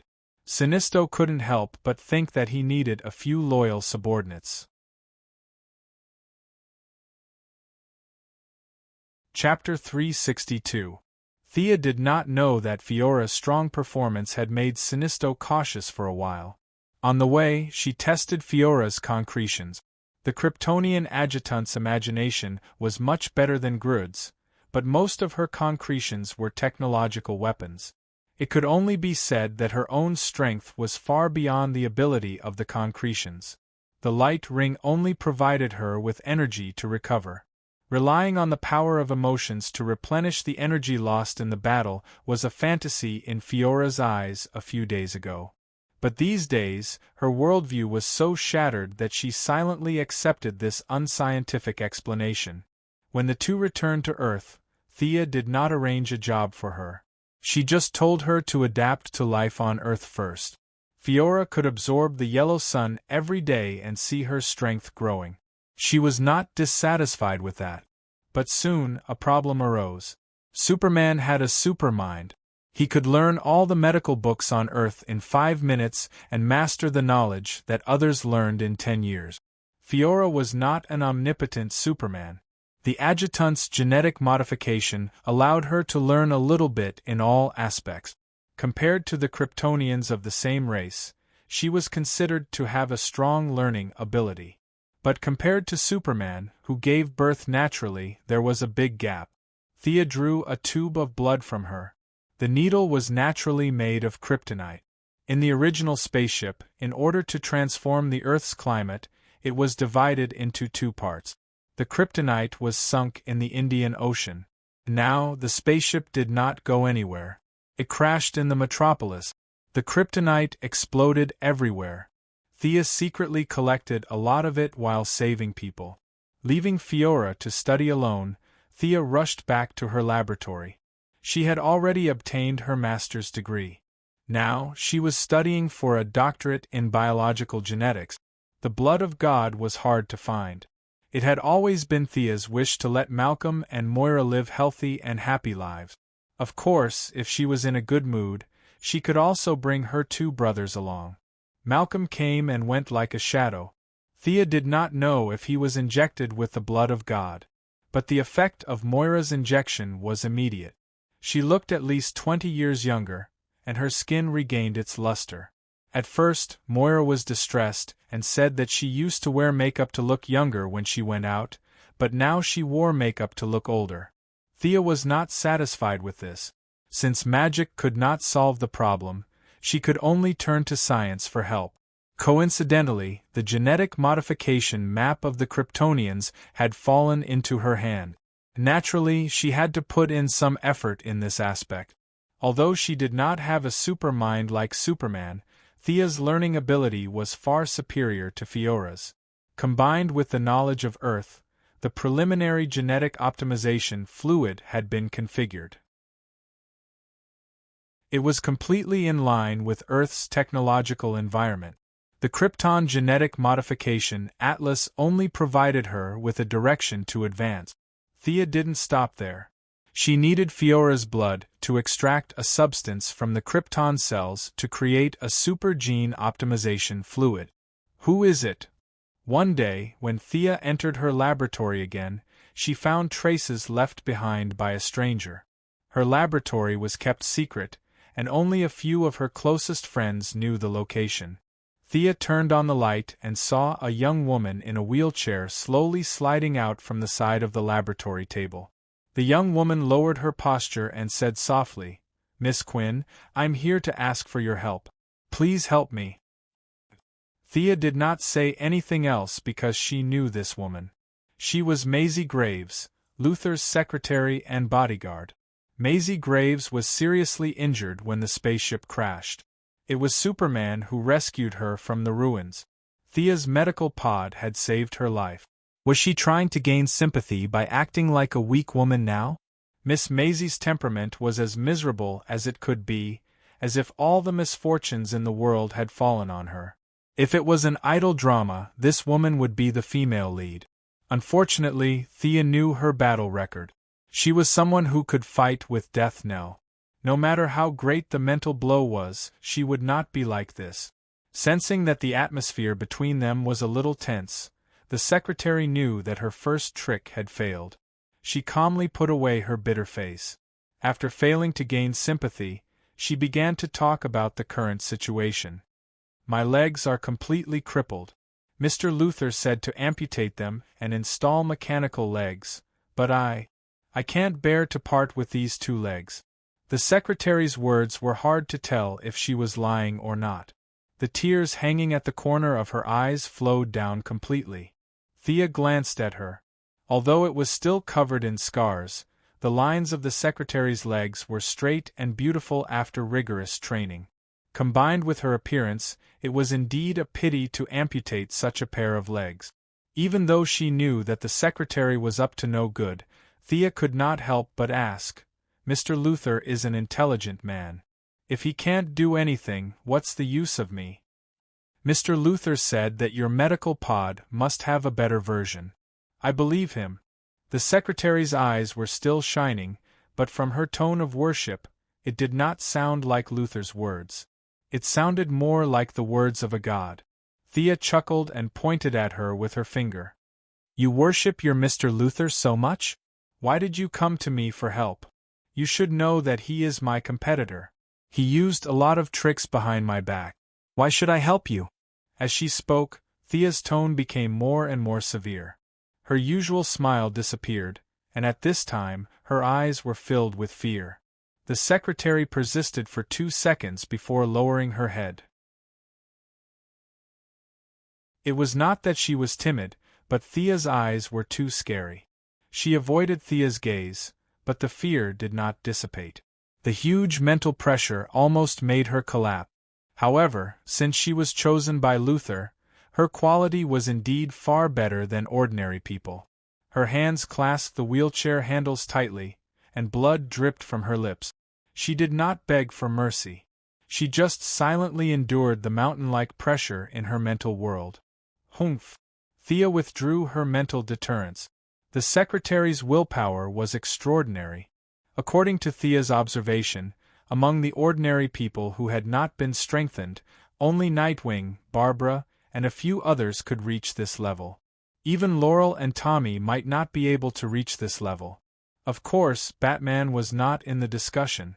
"You are indeed not an ordinary person. My judgment was right," the secretary said, panting. Of course, Thea would not admit it. "It's just a simple psychological hint." The secretary did not care about her explanation. Mr. Luther used to consciously collect information on all the special people in the world. I am the one in charge of this work. This lady has been with you a lot in the past few years. After that, the secretary threw a large folder to Thea. Thea pulled out the first page, and what greeted her eyes was an old black-and-white photo. It was the photo of Diana in the village in Belgium, the one taken with Steve and the others after killing the German soldiers. Chapter 363. Good stuff. Thea looked around. She wasn't a photographer, so she couldn't tell if it was the original or not. The only pity was that she had scruples about the timeline. Otherwise, she would have taken a photo and given it to Diana today to reminisce about the past. Although the person in the photo was Steve, Thea didn't tear it up like in the TV series. After all, it was a memento. It would be a pity to tear it up. She took out a few more pieces of paper from the folder. Without exception, they were all shots of Diana in the city. Some were from the front and some were from the side. She also included a lot of records of the citizens that Diana had met. The secretary organized it very carefully. When she spoke, what she said, what her accent was, the climate at the time, the clothes she wore, etc. There were even a few photos of Thea. Although she was very careful, Diana didn't care. Thea didn't want to be like a thief on a date. At first, she tried to cover it up, but later, she just let her be. So it wasn't surprising that Luther's satellite could capture her. Miss Secretary, what can these things prove? Thea flipped through the papers. On the day of the battle with the parallax demon, the scene was surrounded by yellow fog. The world's satellites only captured some blurry figures. There was no real image at all. This was also the reason why Superman was called the first superhero. It was because the previous information was too fake. The battle between Superman and Zod was real and clear. The secretary couldn't figure out the details between Thea and Diana. She could only rely on the inherent impression. Personally, she felt that Thea might be stronger. She said vaguely, "Your female companion's appearance hasn't changed in 100 years. Is it because?" Thea looked at her watch. She was a little annoyed after talking nonsense with the secretary for half an hour. "Even if I can cure you, are you sure you can still gain Luther's trust?" It wasn't that Thea didn't think of bribing her, but it was just a thought. It was impossible that Luther wouldn't suspect her. The secretary's reaction was not beyond her expectations. Her voice was still calm, but there was a trace of sadness in her words. "I'm asking you for help. No matter what the result is, Mr. Luther will definitely not trust me." "Then why did you come looking for me? Are you crazy?" Thea sometimes felt that there was something wrong with the brains of all the heroes and villains in this world. Luther and the secretary in front of him looked like smart people, but one thought he was a god, and the other was paranoid to the extreme. Were there no normal brain circuits in the world? The atmosphere between them was a little tense. Just as Thea was about to kick her out, the secretary finally said, "Mr. Luther doesn't trust anyone, whether I ask for help or not. I'm really impressed. Let's talk about business principles. How can you help me?" "Help you erase all the video data?" the secretary asked tentatively. Thea snorted. "Not enough. If she deleted the current ones, what about the future ones? There were so many satellites in the world. There must be others that could capture the two of them. This condition was too cheap. I'll work for you on the premise that I don't betray Mr. Luther." The secretary proposed a bargaining chip that she thought was rich enough. To be honest, Thea was not very satisfied with this condition, but after thinking for a moment, she agreed. "When Luther abandons you again, you can come to me. I'll take you to see the world that you don't understand. By then, you'll know how narrow-minded you are." It was the same familiar tone and the same familiar feeling. It was similar to the words used to fool Fiora. But for a native of Earth, there was no need to take her to visit the Wall of Origin. Otherwise, if she brought 100 people to watch every day, the con on the wall would jump down and kill her. What Thea valued was not her power, but the emotional power contained in her body. Miss Mercy Graves, just like her name, had a power that she didn't realize. It was a matter of knowledge. No matter how smart Luther was, he didn't realize what kind of power his assistant had. Like the Yellow Lantern's fear and the Green Lantern's courage, compassion was a necessary emotion for the Green Lantern Corps. They were originally a Lantern Ring tribe secretly established by Aubin Sioux. The star field where they were located was unknown to outsiders. They didn't show their true colors until the dark night. However, Aubin Sioux's ring recorded the coordinates of this star field. Later, he passed the ring to Hal Jordan. Coincidentally, Thea also wore the same ring. Hal Jordan couldn't see what the lone coordinate represented, but Thea knew that it must be the base of the Green Lantern Corps. The secretary was still far from being truly loyal. Only after being abandoned again could she change the target of her compassion. Only then could she truly be used by Thea. Thea invested in the present for Death Bell, Poison Ivy, and the others. As for the secretary, she invested in the future. With a snap of her left hand, the secretary couldn't resist the impact of her consciousness and fainted. It wasn't difficult to cure her disability. As Luther expected, Thea had a large number of advanced medical pods. Thea used her X-ray vision to check her body and confirmed that there was no tracking device. Only then did she bring the unconscious secretary to the metropolis through a portal. Death Bell bought an island in the middle of a lake on the outskirts of the metropolis. There was a magically controlled Shark King in the lake. With the support of Thea's large amount of funds and advanced weapons, Death Bell now had more than 100 subordinates. Each of them had excellent tactics and tenacious willpower. It was effortless to send them out to assassinate the chiefs and generals of small countries. Boss? That's rare. Who's the one behind you?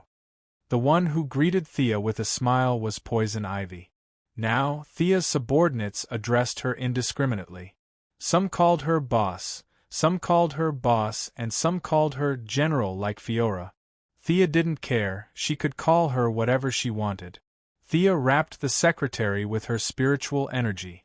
There were too many metals in her wheelchair, so Thea threw her in Star City. This woman used the third medical pod. After the treatment, knock her out and send her back to the Luther group. Thea opened the door and went back to Star City. She hadn't finished her experiment for the day. Ayaya, what a pretty lady. TSK. Poison Ivy was a biochemistry graduate after all, so she was more educated than Death Nell and the other mercenaries. She was in charge of a few medical cabins that weren't on the market. Even though Poison Ivy hadn't done anything earth-shattering yet, she was already quite famous in the mercenary industry. She carried out Thea's orders thoroughly. She controlled the plant and pulled the secretary into a special room. The plant's poison had subtly changed her body and personality. She didn't even realize that she was a completely different person from before. She looked left and right to make sure that no one was looking at her. She took off the secretary's clothes. Even if someone asked, she would use the excuse of checking her injuries. As for whether it was true or not, only God knew. Chapter 364. The next day, when the secretary woke up, she found that she had returned to her residence. Her wheelchair was beside the bed. She moved her toes nervously and found that the familiar feeling had returned. She turned over and sat up. The harsh training had restored her calmness. If it weren't for the clothes on her body, she would have suspected that yesterday's experience was a dream. Hiss! After standing up, she found that her lower body was a little sore. She reached out and touched it. There were obviously some indescribable traces. Thinking of the relationship between Thea and Diana, she couldn't help but think more. Although it felt a little strange, she was still very excited that her body had regained the ability to move. She tried to take a few deep breaths to restore her calmness. Only then did she dress up and go to work at the Luther group. Lex Luthor acted as if he didn't see her amputated leg yesterday, but she could walk as usual today. He continued to instruct her to do her work as usual, and then waved his hand to dismiss her. The secretary, who was originally a little excited, felt as if a bucket of cold water had been poured over her head.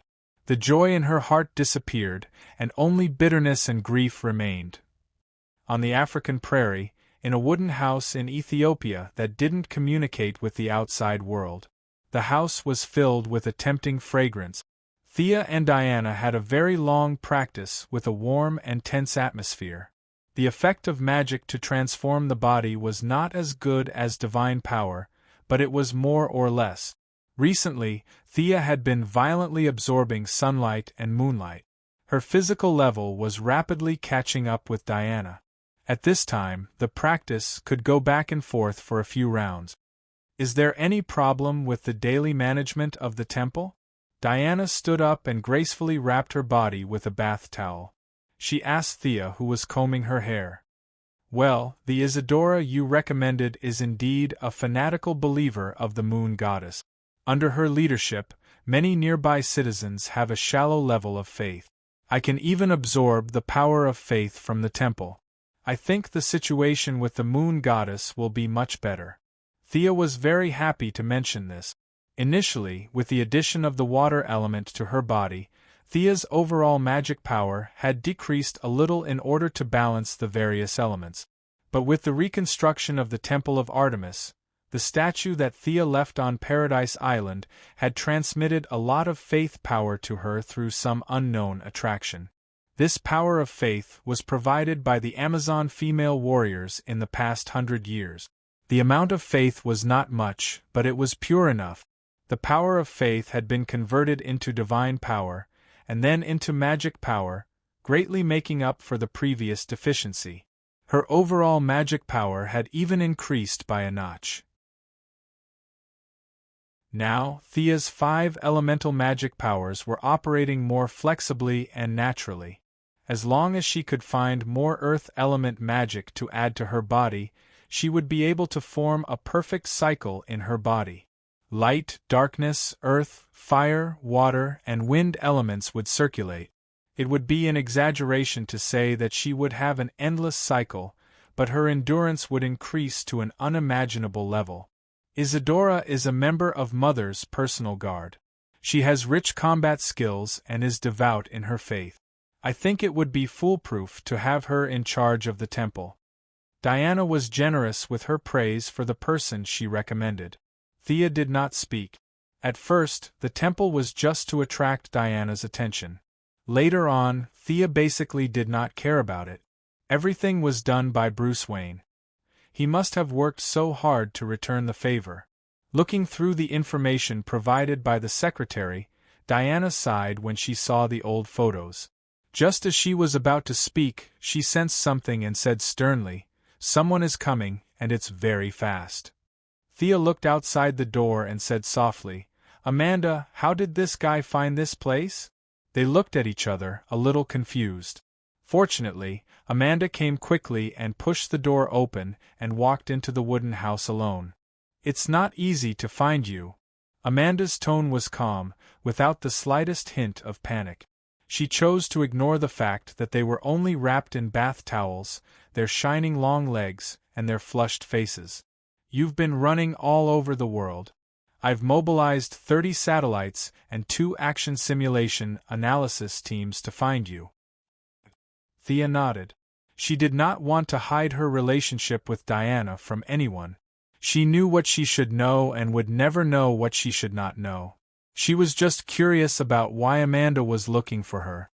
"Amanda, we met 3 days ago. I even congratulated you for becoming the leader of the Heaven's Eye Society." The Minister of Defense had just gained a foothold. Amanda had joined the Minister of Defense very quickly. With the help of the last charm witch incident, she had finally succeeded in becoming an official. The second in command had become the boss, and the boss had become the second in command. She had swapped positions with Steve Trevor, going from a subordinate to a leader. Thea was a little confused. She should be very busy now. It was not her style to be in such a hurry to block the door. Amanda smiled faintly. "I'm not looking for you. I'm looking for Miss Prince." "Looking for me?" Diana's beautiful eyebrows frowned. In this time and space, she did not have Steve's shackles. She had nothing to do with the Heaven's Eye Society. Why would they look for her? Amanda did not intend to play games with them. 9 hours ago, there was a thief in the Black House. The thief was your friend, the archaeologist Minerva. She stole a dagger of unknown origin. Panther Lady. The name instantly came to Thea's mind. In the original time and space, Panther Lady used Diana's relationship to enter the Black House and stole the God-Slayer blade that was possessed by the Cheetah God. After that, she used the dagger to stab herself in the chest and became the supervillain Panther Lady. But in this time and space, their relationship was just ordinary. Diana did not have too many entanglements with the Heaven's Eye Society. Panther Lady still stole the God-Slayer blade as before. In the later stage, Panther Lady could scratch the running Flash, bite through Superman's skin and infect Superman. All signs showed that this guy was not simply possessed. She might have been directly possessed by the Cheetah God. Otherwise, how could an ordinary person be so powerful after being corrupted? This was too exaggerated. The surveillance video shows that she's extremely fast now. We've been tracking her for 5 hours and she disappeared into the crowd. But in the places she passed by, many people were infected and turned into walking corpses under her control. I need your help. Amanda took out her tablet and showed a few photos of the infected. Thea looked at it. Since it involved Diana, she could not ignore it even if she wanted to. This guy was obviously an evil woman who had lost her virginity. Just shoot her to death. She took out the divine longbow from the dimensional ring and turned to ask Amanda, where was she last seen? Amanda was a little puzzled. Why did you take out the bow and arrow? How far away was that person from here? Amanda did not know that Thea had the ability to snipe from a very long distance, but Diana did.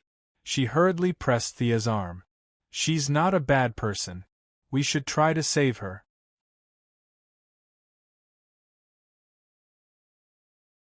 Chapter 365. Thea gritted her teeth. Heroes of justice were too unlikable. They were stubborn and stubborn. These were all words used to describe them. The principle of not killing had allowed many criminals to escape with their lives. After that, they would break out of prison and continue to do evil. It was a cycle. However, she couldn't ignore Diana's emotions. She could only put away her bow and lead Diana around to let her realize the Leopard Lady's evil. When the time came, she would shoot her to death with an arrow. Thea was a little depressed as her vacation plan was ruined.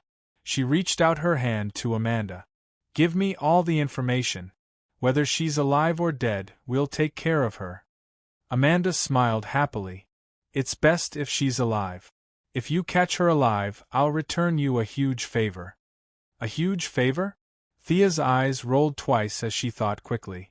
If she wasn't wrong, she was talking about Oliver. Using something she knew as a huge favor made Thea's heart sour. However, Amanda really didn't know that she knew. Overall, she was still very sincere. In the original spacetime, Oliver had mysteriously escaped from Amanda's control in the 5th year before he returned to Star City. Presumably, it was because of this huge favor. On one side was her lover, and on the other was her brother. Even if Thea was 120% unwilling, she had to make this trip. She even had to capture her alive in exchange for Amanda's huge favor. The two of them ignored Amanda. She could go back the way she came. Thea directly opened a portal and rushed to the place where the Leopard Lady last disappeared. It was a dense forest in Louisiana. They weren't Special Forces scouts and didn't know how to observe footsteps. However, Thea's Eye of Horus could see very far. She hovered in the air and observed with rapt attention. There are a few people over there who are staggering. They seem to be the infected that Amanda mentioned. Thea pointed to the northeast, and the two of them quickly flew over. Tell me, where did Minerva go? Diana was also a little depressed. She was pulled to do this during a sparring break. Naturally, she was a little angry. When he saw an infected person, he threw out the truth lasso and asked loudly. Half of the infected's face was covered with bruises, and their eyes were white. The canine teeth in their mouths were obviously longer than those of ordinary humans. They seemed to have sensed the signs of life of the two girls, and they turned their heads. Their movements were obviously very slow, but they accelerated extremely fast. In less than 0.1 seconds, they completed a series of movements such as turning around, bending their knees, and pouncing. Thea knew that the Panther Lady was extremely fast and that her attacks were infectious. She had already changed her combat equipment with Diana in advance. The Panther Lady's pouncing speed was extremely fast in the eyes of ordinary people, but in their eyes it was nothing much. With a flying kick, the force of several hundred tons landed directly on the leader of the infected. The other party crashed into more than 10 trees before falling to the ground. What came out of his mouth was not blood, but some kind of black sticky substance. They're not human anymore, Diana said a little uncomfortably as she faced several infected people flying over. However, her hands were not slow. The two of them had sparring on the weekend. If Thea improved, she would naturally benefit as well. The growth in her body was not obvious, but Diana's resistance to fear had now reached an inhuman level. At least, it was much higher than when the two girls reunited. The increase in her resistance also increased her willpower, which was reflected in her abnormal calmness in battle. No matter what kind of unfavorable situation she was facing, Diana could easily deal with it. She used the least amount of strength to throw out the most fatal punch. Her attacking style was unknowingly influenced by Thea. Fatal, efficient, and simple. This was Diana's current fighting style. Compared to the unskillful shield bashing of 100 years ago, her current fighting style was more artistic. Thea cooperated with her and drew her divine longbow. The two of them, one in close combat and one in long range, cooperated seamlessly. After 30 seconds, over 100 infected people were all knocked down by the two of them. Black sticky substance flowed out of the infected people's wounds and gathered into a dirty river. It smells so bad. Thea, who was a little obsessed with cleanliness, could not stand it. She directly used Magician's Hand and gathered a bunch of people who were either dead or alive. The freezing gun on the power armor froze the bodies, and the pungent stench was finally contained. What should they do next? Diana automatically looked at Thea. Just like the day when they left Paradise Island, Thea did not disappoint her. The secondary control system on her arm was connected to the mainframe of the Quinn Group, and a large amount of information was analyzed and summarized. Combined with the simple clues given by Amanda at the beginning, Thea determined the next step. Minerva was originally adopted by a woman named Letta in Idaho. This woman seems to be running a religious school. Let's go there and see if there are any clues. Diana had no objections, and the two continued to fly northwest. The other party's school was built in an extremely remote area, surrounded by mountains. Many local people's faces changed drastically when they talked about this school, and all of them kept their mouths shut. Sia finally got the detailed address from an old man with fear and hints. Since they were looking for clues, the two naturally would not fly there. Instead, they changed into casual clothes and drove a jeep. The two sitting in the jeep looked like adventure enthusiasts going out for a vacation. Stop. This is our private property.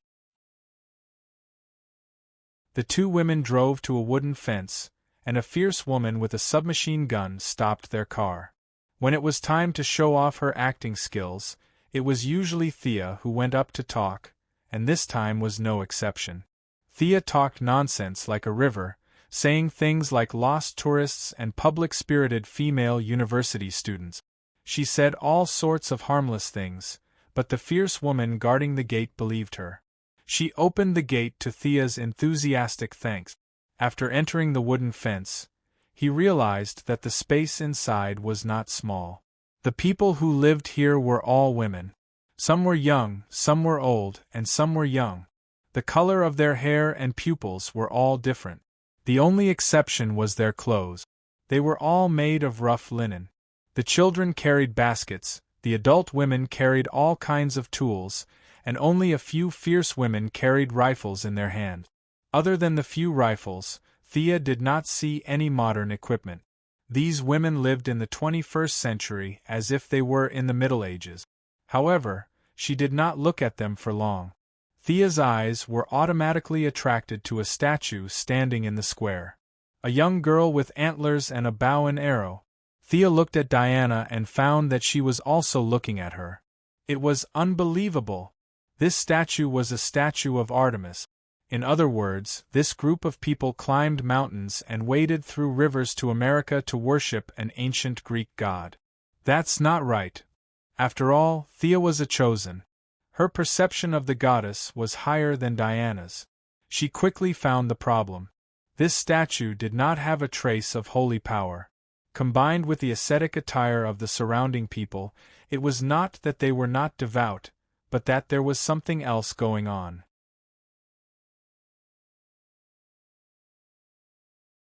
Chapter 366.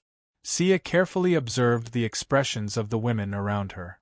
Pain, numbness mixed with cruelty. All kinds of emotions were mixed together, and it was difficult to determine their true feelings. The only thing she could be sure of was that they were not happy. This was not in line with the teachings of the moon goddess. Her teachings were cheerful girls in the forest. These people in front of her were far from cheerful. What should we do? Diana gave Thea a small look. The question was obvious. Thea shook her head slightly. She had already sensed the fluctuation of divine power. Although it was weak, the evil in the aura was obvious. On the surface, this place was worshipping the moon goddess. What kind of evil god was actually worshipped? Only the leaders knew.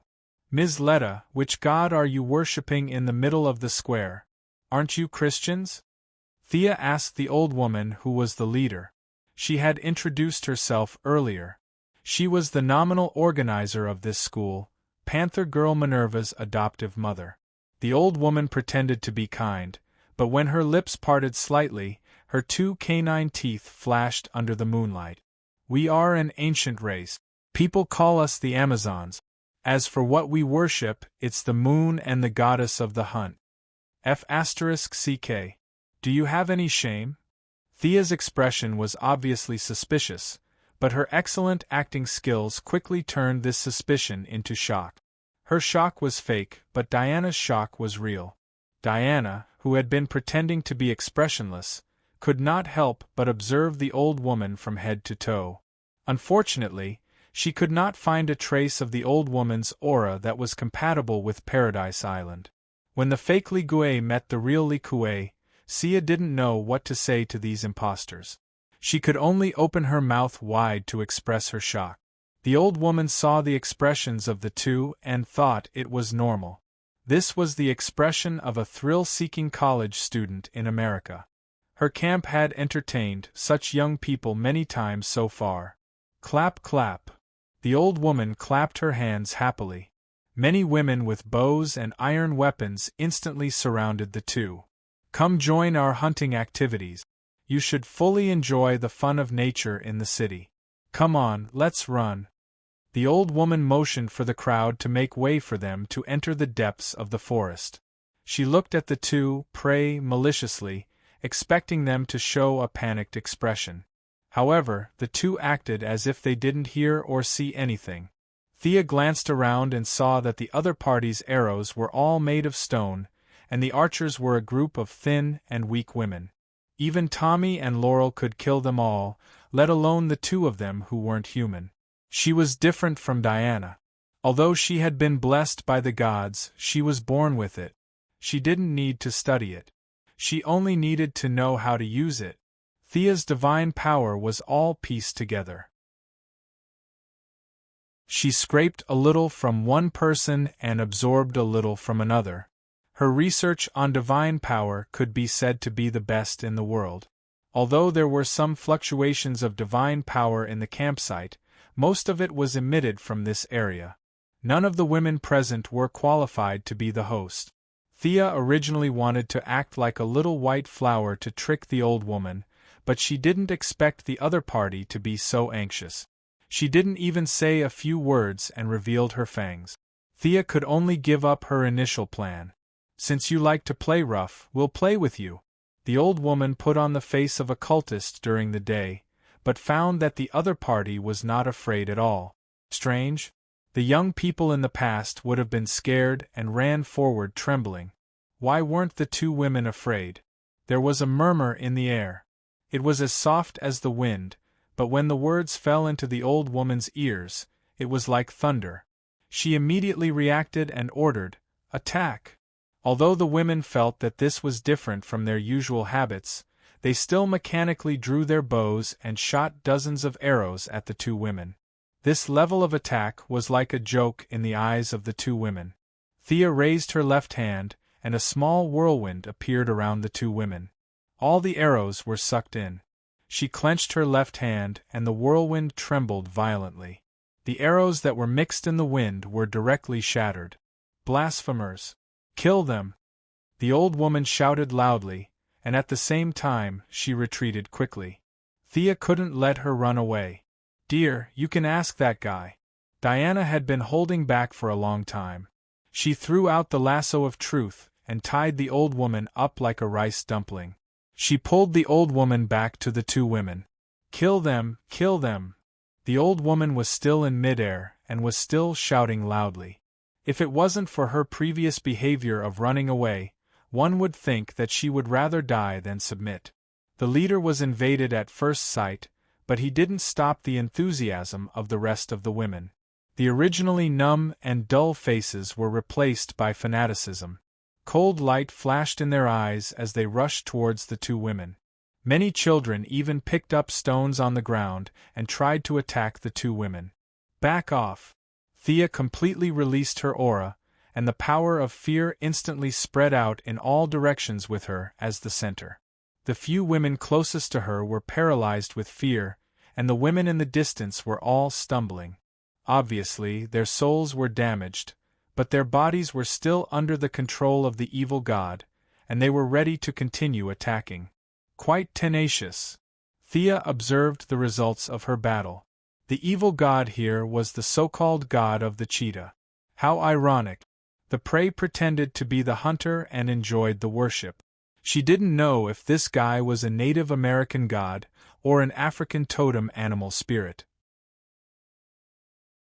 "Let me give you an even bigger surprise." Thea put on the yellow light ring and magnified her emotions 100 times. Using the method of the Martian hunter, she released a wider range of mental shock. An invisible shock wave swept through everyone's hearts like a hurricane. This time, no matter if it was far or near, old or young, except for Diana, who had a high fear resistance and was sparring with her, everyone was knocked out. These people were not injured physically, but because their minds were controlled by the evil god, it meant that the evil god took all the power of the shock wave. They just needed to rest after the battle. However, the evil god was in trouble. Its biggest weakness was that its consciousness was divided into hundreds of parts to control these believers. Its original consciousness might have been able to resist Thea's mental shock, but after being divided into hundreds of parts, its resistance was weakened 100 times. It would be strange if it could resist it. The cracking sound was faint at first, but it grew louder and louder. A big crack appeared on the statue of the goddess of the hunt, and a pure black cheetah rolled out from it. The cheetah's eyes were still shining with wisdom, but it quickly dimmed, as if it wanted to remember Thea and the girl's appearance. Then, it fell down and never got up again.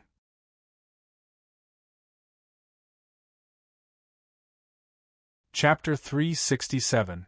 Is she dead? Diana asked. Thea looked at the corpse carefully for a long time. From the perspective of this corpse, she is indeed dead. The mental burden was too great in a short period of time, and her soul was crushed. But before she completely died, she used some kind of secret method to abandon this body. If I'm not wrong, your friend Minerva is the new host. Thea's judgment was not baseless.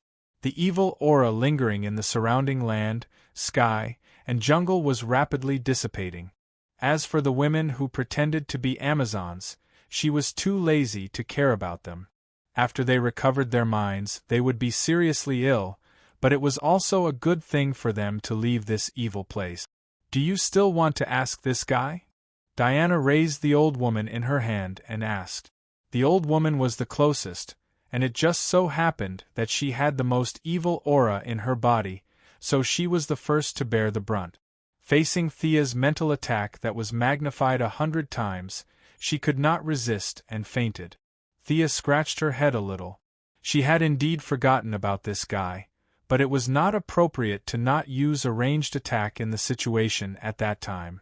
She could only say that this old woman was unlucky. Let her go, you ask, I'll deal with this corpse. Thea lowered her head and touched the Black Panther's body. There was not much divine power left in this body, and Thea guessed that it might have been transferred to the Panther girl. However, this corpse was an out-and-out divine corpse. It was of a slightly higher level than the shark god Kamal that Sia's team of 5 had killed. If they brought it back to make a new set of armor, it would definitely be very effective. Because they did not directly fight, Thea was afraid that the other party was not completely dead. What if the other party faked her death? Or what if she came back to life after a while, like those melodramatic TV dramas? She took out an alien cutter, installed a portable power source, and worked on the spot, cutting the panther's body into 8 pieces. The body was scattered like this. If she could still come back to life, Thea would write the word, admire, for her. Summoning water magic, he washed the dirty water on his hands, and Diana's questioning ended quickly. The old woman said that she was the one who ordered Minerva to steal the Godslayer's sword. Minerva was also under her orders to pierce her chest with the sword and turn into that half-human half-beast monster. However, she did not know Minerva's exact location. She only knew that Minerva headed south. Diana puts away the lasso. The old woman also sees Thea's brutal dismemberment of the leopard's body.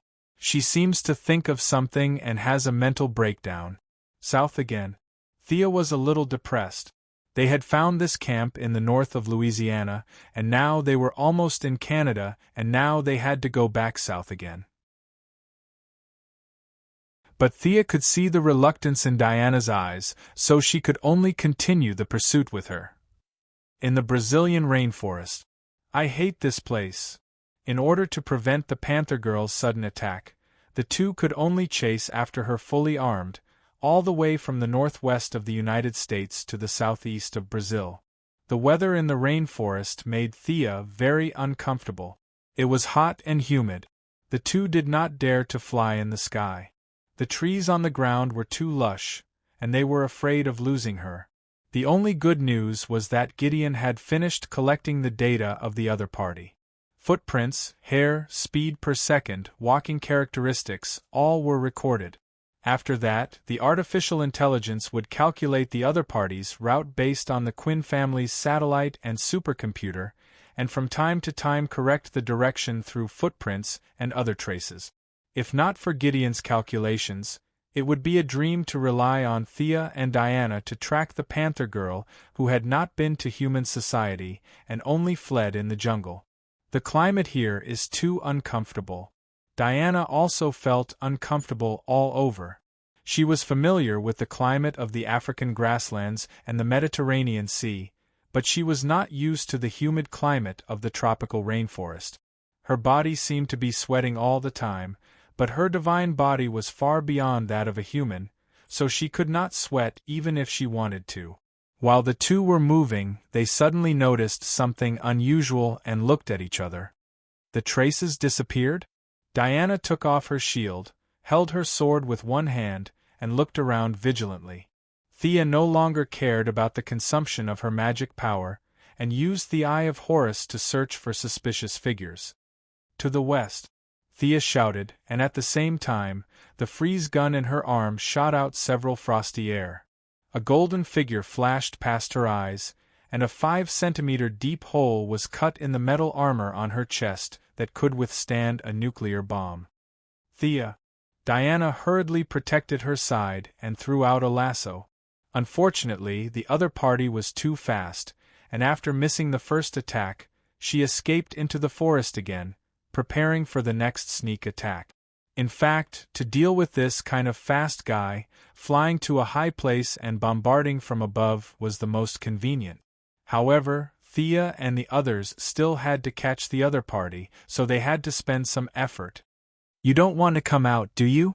The two of them were vigilant for a long time, but the other party was very calm and only silently waited for a good opportunity.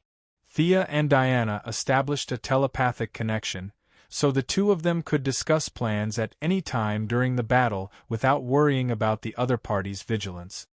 Dark magic. Thea gathered all of her magic power and suddenly released it. Thea was the most familiar with this spell, and although its level was low, sometimes low-level spells could be effective. A thick fog shrouded the space within a few miles, and although Thea couldn't see anything, she was the one who released the magic power, so she could more or less sense it. She quickly found the leopard girl hiding in a pile of withered leaves. The other party was stunned by the sudden darkness, but her bloodthirsty personality made her not escape, and instead wanted to kill the two girls. Thea's magic power sensed that the other party was cautiously approaching her. "You bastard! Do you think I'm a pushover? If I don't make you lose a layer of skin this time, I'll take your surname. Close your eyes." Thea instructed Diana in the telepathic connection, and then she estimated that the leopard girl was still 3 meters away from her. The other party stared at her, bent her knees, and was about to attack, but Thea instantly cast another spell, illumination. A bright light shone in the darkness, and the leopard girl was completely unprepared, especially when she was staring at Thea. Her eyes were wide open, afraid that the other party would nimbly dodge her attack. Plan 2, Plan 3, the leopard girl thought about several sets in her heart, preparing for possible situations. But the premise was that Thea would dodge her attack, otherwise, all of her ideas would be useless. The leopard girl calculated many possibilities, but unfortunately, she missed out on the variety of spells. A low-level spell like illumination, not to mention Thea, even Damien could instantly cast it. The leopard girl didn't expect this possibility, and the strong light was instantly received by her retina. Her pupils shrank, and her eyeball muscles spasmed. The leopard girl reflexively covered her eyes with her hands. Diana cooperated with her very well, holding the shield and slamming it down. At the same time, Thea also kept casting mud spell, oil spell, and dense spider web spell in the trees, with only one purpose, and that was to reduce her speed.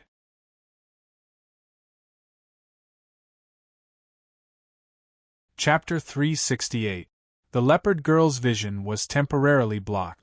Although the burning sensation on her eyeballs had been affecting her judgment, she still managed to dodge Diana's attack by relying on her beastly intuition. The blind leopard girl didn't know that Thea had thrown a lot of grease spells. When she dodged Diana's pounce, she naturally took a step back. The soles of her feet felt as if she had stepped on a lump of grease, slippery. Normally, with her balance, she could run 2 steps on the grease, but now the swelling pain in her eyeballs seriously destroyed her sense of balance. She stumbled to maintain her balance. Diana's sword slashed her shoulder, causing yellow blood to gush out. Thea saw that they had already started fighting, so she put away her dark magic. This was something that Diana had discussed with her in advance. The leopard girl didn't have a deep relationship with her in this space-time, but they were more or less friends. Diana felt that she had an obligation to help her. However, as the saying goes, one is marked by the company one keeps. The upright Diana was also influenced by Sia to become a little two-faced. Her request was to create a fair battlefield, and Sia completed this task very faithfully. Within a radius of a few miles, Thea released nearly 50 spells related to speed reduction. Later, she was afraid that the leopard girl could still turn the tables, so she took advantage of the fall and added a gravity spell and a speed reduction spell on the leopard girl. She dug 2 deep pits on the leopard girl's path and pulled a few ropes between a few trees at ankle height. She used several tricks to deal with blind people. Even if the leopard girl escaped alive, she would still have a psychological shadow when she thought of today's scene. At this moment, the leopard lady could not see anything. It was as if there was an iron rod stirring in her head. There were sundries under her feet, and her body seemed to be carrying dozens of kilograms of lead. This was the fair duel that Sia had created for her lover. Putting away her dark magic, Thea finally saw the leopard girl's glory. Half-human, half-beast reputation was well-deserved. She had sharp ears and sharp teeth, and the nails on her hands and feet were replaced by sharp claws. Her body seemed to be covered with a layer of yellowish animal skin, full of spots, and a long tail behind her. According to her image, she could be given a savage index of 70 points. The only pity was that her yellow vertical pupils, which were supposed to emit a fierce glint, were currently smearing her overall image. Facing the pouncing Diana, the leopard girl no longer had the time to rub her eyes. Her sore eyeball muscles caused tears to flow down uncontrollably. Diana's current attack rhythm was very strong. She didn't blindly attack, giving her opponent the illusion that the difference in strength wasn't big. The leopard girl, who didn't have much combat experience, was fooled. She knew that there were 2 enemies nearby. She didn't know what Thea was doing, so she could only desperately attack Diana, trying to create a one-on-one situation. Diana's defense was the best in the multiverse. At least, Thea had never seen anyone play a shield better than her. Facing the leopard girl whose speed had been reduced by half, she fought very calmly. Block, parry, dodge, she perfectly fused her movement and martial arts. If it wasn't for the wrong timing, Thea would have applauded. The leopard girl couldn't attack for a long time, and was dragged down by the messy environment around her. Whether it was physical strength or mental strength, they were all consumed quickly. She realized that she couldn't continue fighting like this. After forcing Diana to retreat with a feint, she didn't care about the direction. She turned 180 degrees and prepared to escape. However, she had only taken 2 steps before she was stuck by something sticky. If she sprinted with all her strength, she would definitely be able to break through the cobweb, but she had only run 2 steps. How could she have the speed? She was an agility type, not a strength type. Her arms swung widely, and with her sharp claws, she forcefully split open the cobweb that stuck to her. But this delay of a second allowed Diana to catch up. "Diana, let me go. Aren't we friends?" The leopard girl didn't know how many cobwebs there were around her. The big pit on the ground and the tripping ropes made her sick. She didn't want to stay in this broken place for a second longer. Her cunning nature made it impossible for her to rush out by force, so she immediately changed to a soft one. "Minerva, I'm helping you. Come back with me and accept the trial. You can't continue to be wrong," Diana said very sincerely. "As expected, it's Diana. I think it smells a little like you. I didn't expect to guess right." The leopard girl's nose twitched twice. "Is this the true strength you've been hiding? My God said that you're a long-lived species, an existence that's higher than us ordinary people? Isn't that right?" Diana fell silent. No matter how she answered this question, it wasn't appropriate. She chose to keep her mouth shut. "The one who created this battlefield is your companion, right? He's also a supernatural person, right? I'm so envious." The leopard girl's tone was stern. It didn't sound like envy at all. Instead, it sounded like jealousy, a jealousy that went deep into her bones. "Come back with me and redeem your sins. You still have hope." Diana tried to bring the topic back. Hee. The leopard girl's smile was incomparably terrifying. She was 30% human and 70% beast. Her humanity was rapidly disappearing. Redeem? Me? What sins did I commit? I've already become like this. I can't go back. Put away your love, Diana. You can't save me. The leopard girl berated sternly. Her expression was deranged as she used both her hands and feet to fiercely attack Diana. She had already recovered some of her vision and stamina during the conversation. She felt that Diana's strength was about the same as when she was weak just now. She wanted to suddenly exert her strength and finish off Diana. However, she had underestimated Diana and overestimated herself. A round of storm-like attacks were all blocked, and the little stamina she had recovered was wasted again. How can you be so strong? I sacrificed so much, but I'm still not as good as you. At this moment, the leopard girl was wrapped in anger. Jealousy, indignation, injustice, and all kinds of negative emotions gathered together. Her attacks became sharper and sharper. She had already forgotten to run away. She only wanted to follow her bloodthirsty desire and kill Diana. The negotiation was fruitless. Diana felt that she had already lived up to that little bit of friendship. Finally, she no longer held back and used the power of the Guardian's silver bracelet. In the first few moves, the leopard girl was barely able to resist. After 10 moves, Diana's strength and speed rapidly increased as if there was no end to it. Although it did not reach the leopard girl's maximum speed, it was more than enough to deal with her. The fire god's sword felt its master's fighting spirit. The sword's body ignited with raging flames as it slashed and stabbed. Every move was aimed at the leopard girl's vital points.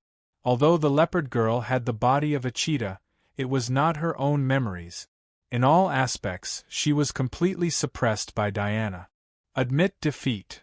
Diana's speed increased by another level.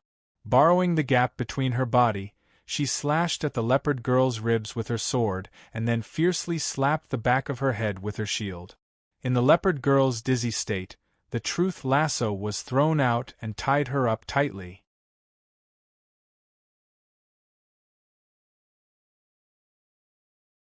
Chapter 369.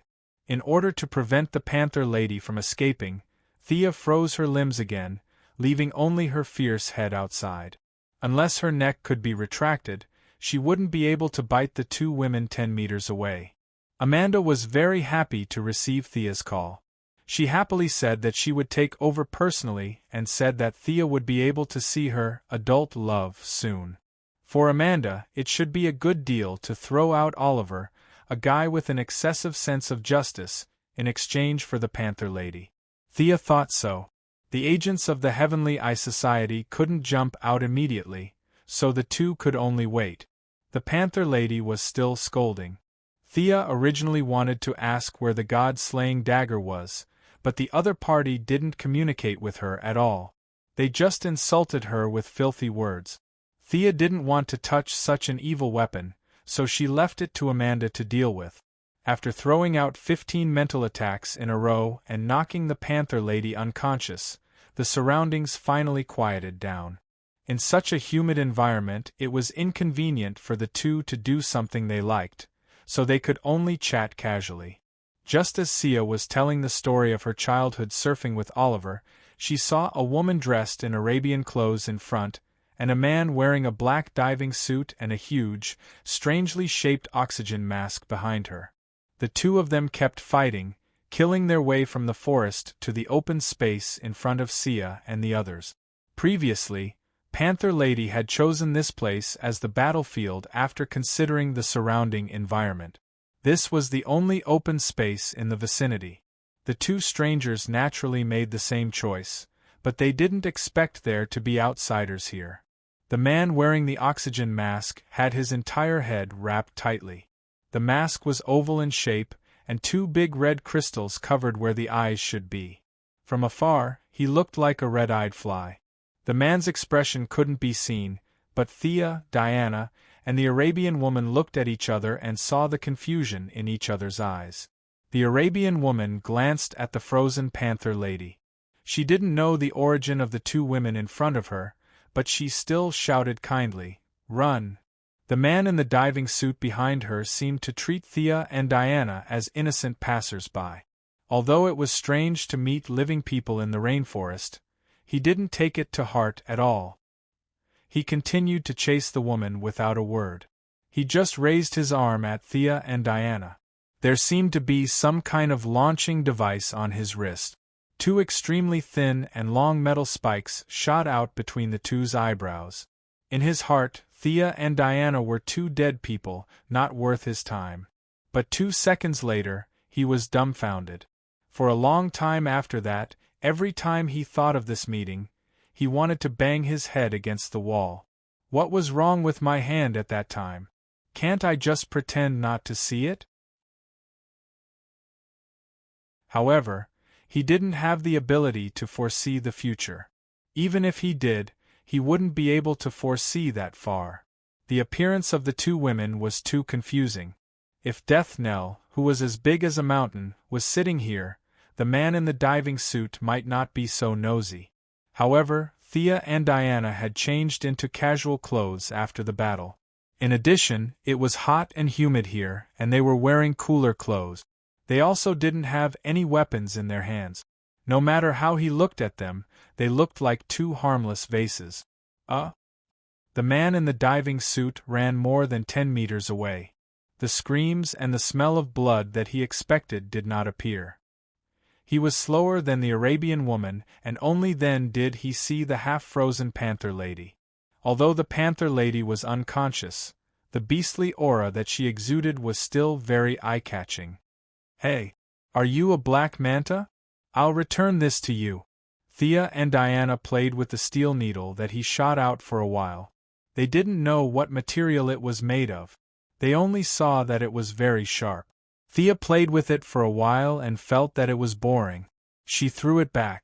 Although she didn't specially practice darts like the Bat family, Thea's long-range attack attribute was almost maxed out.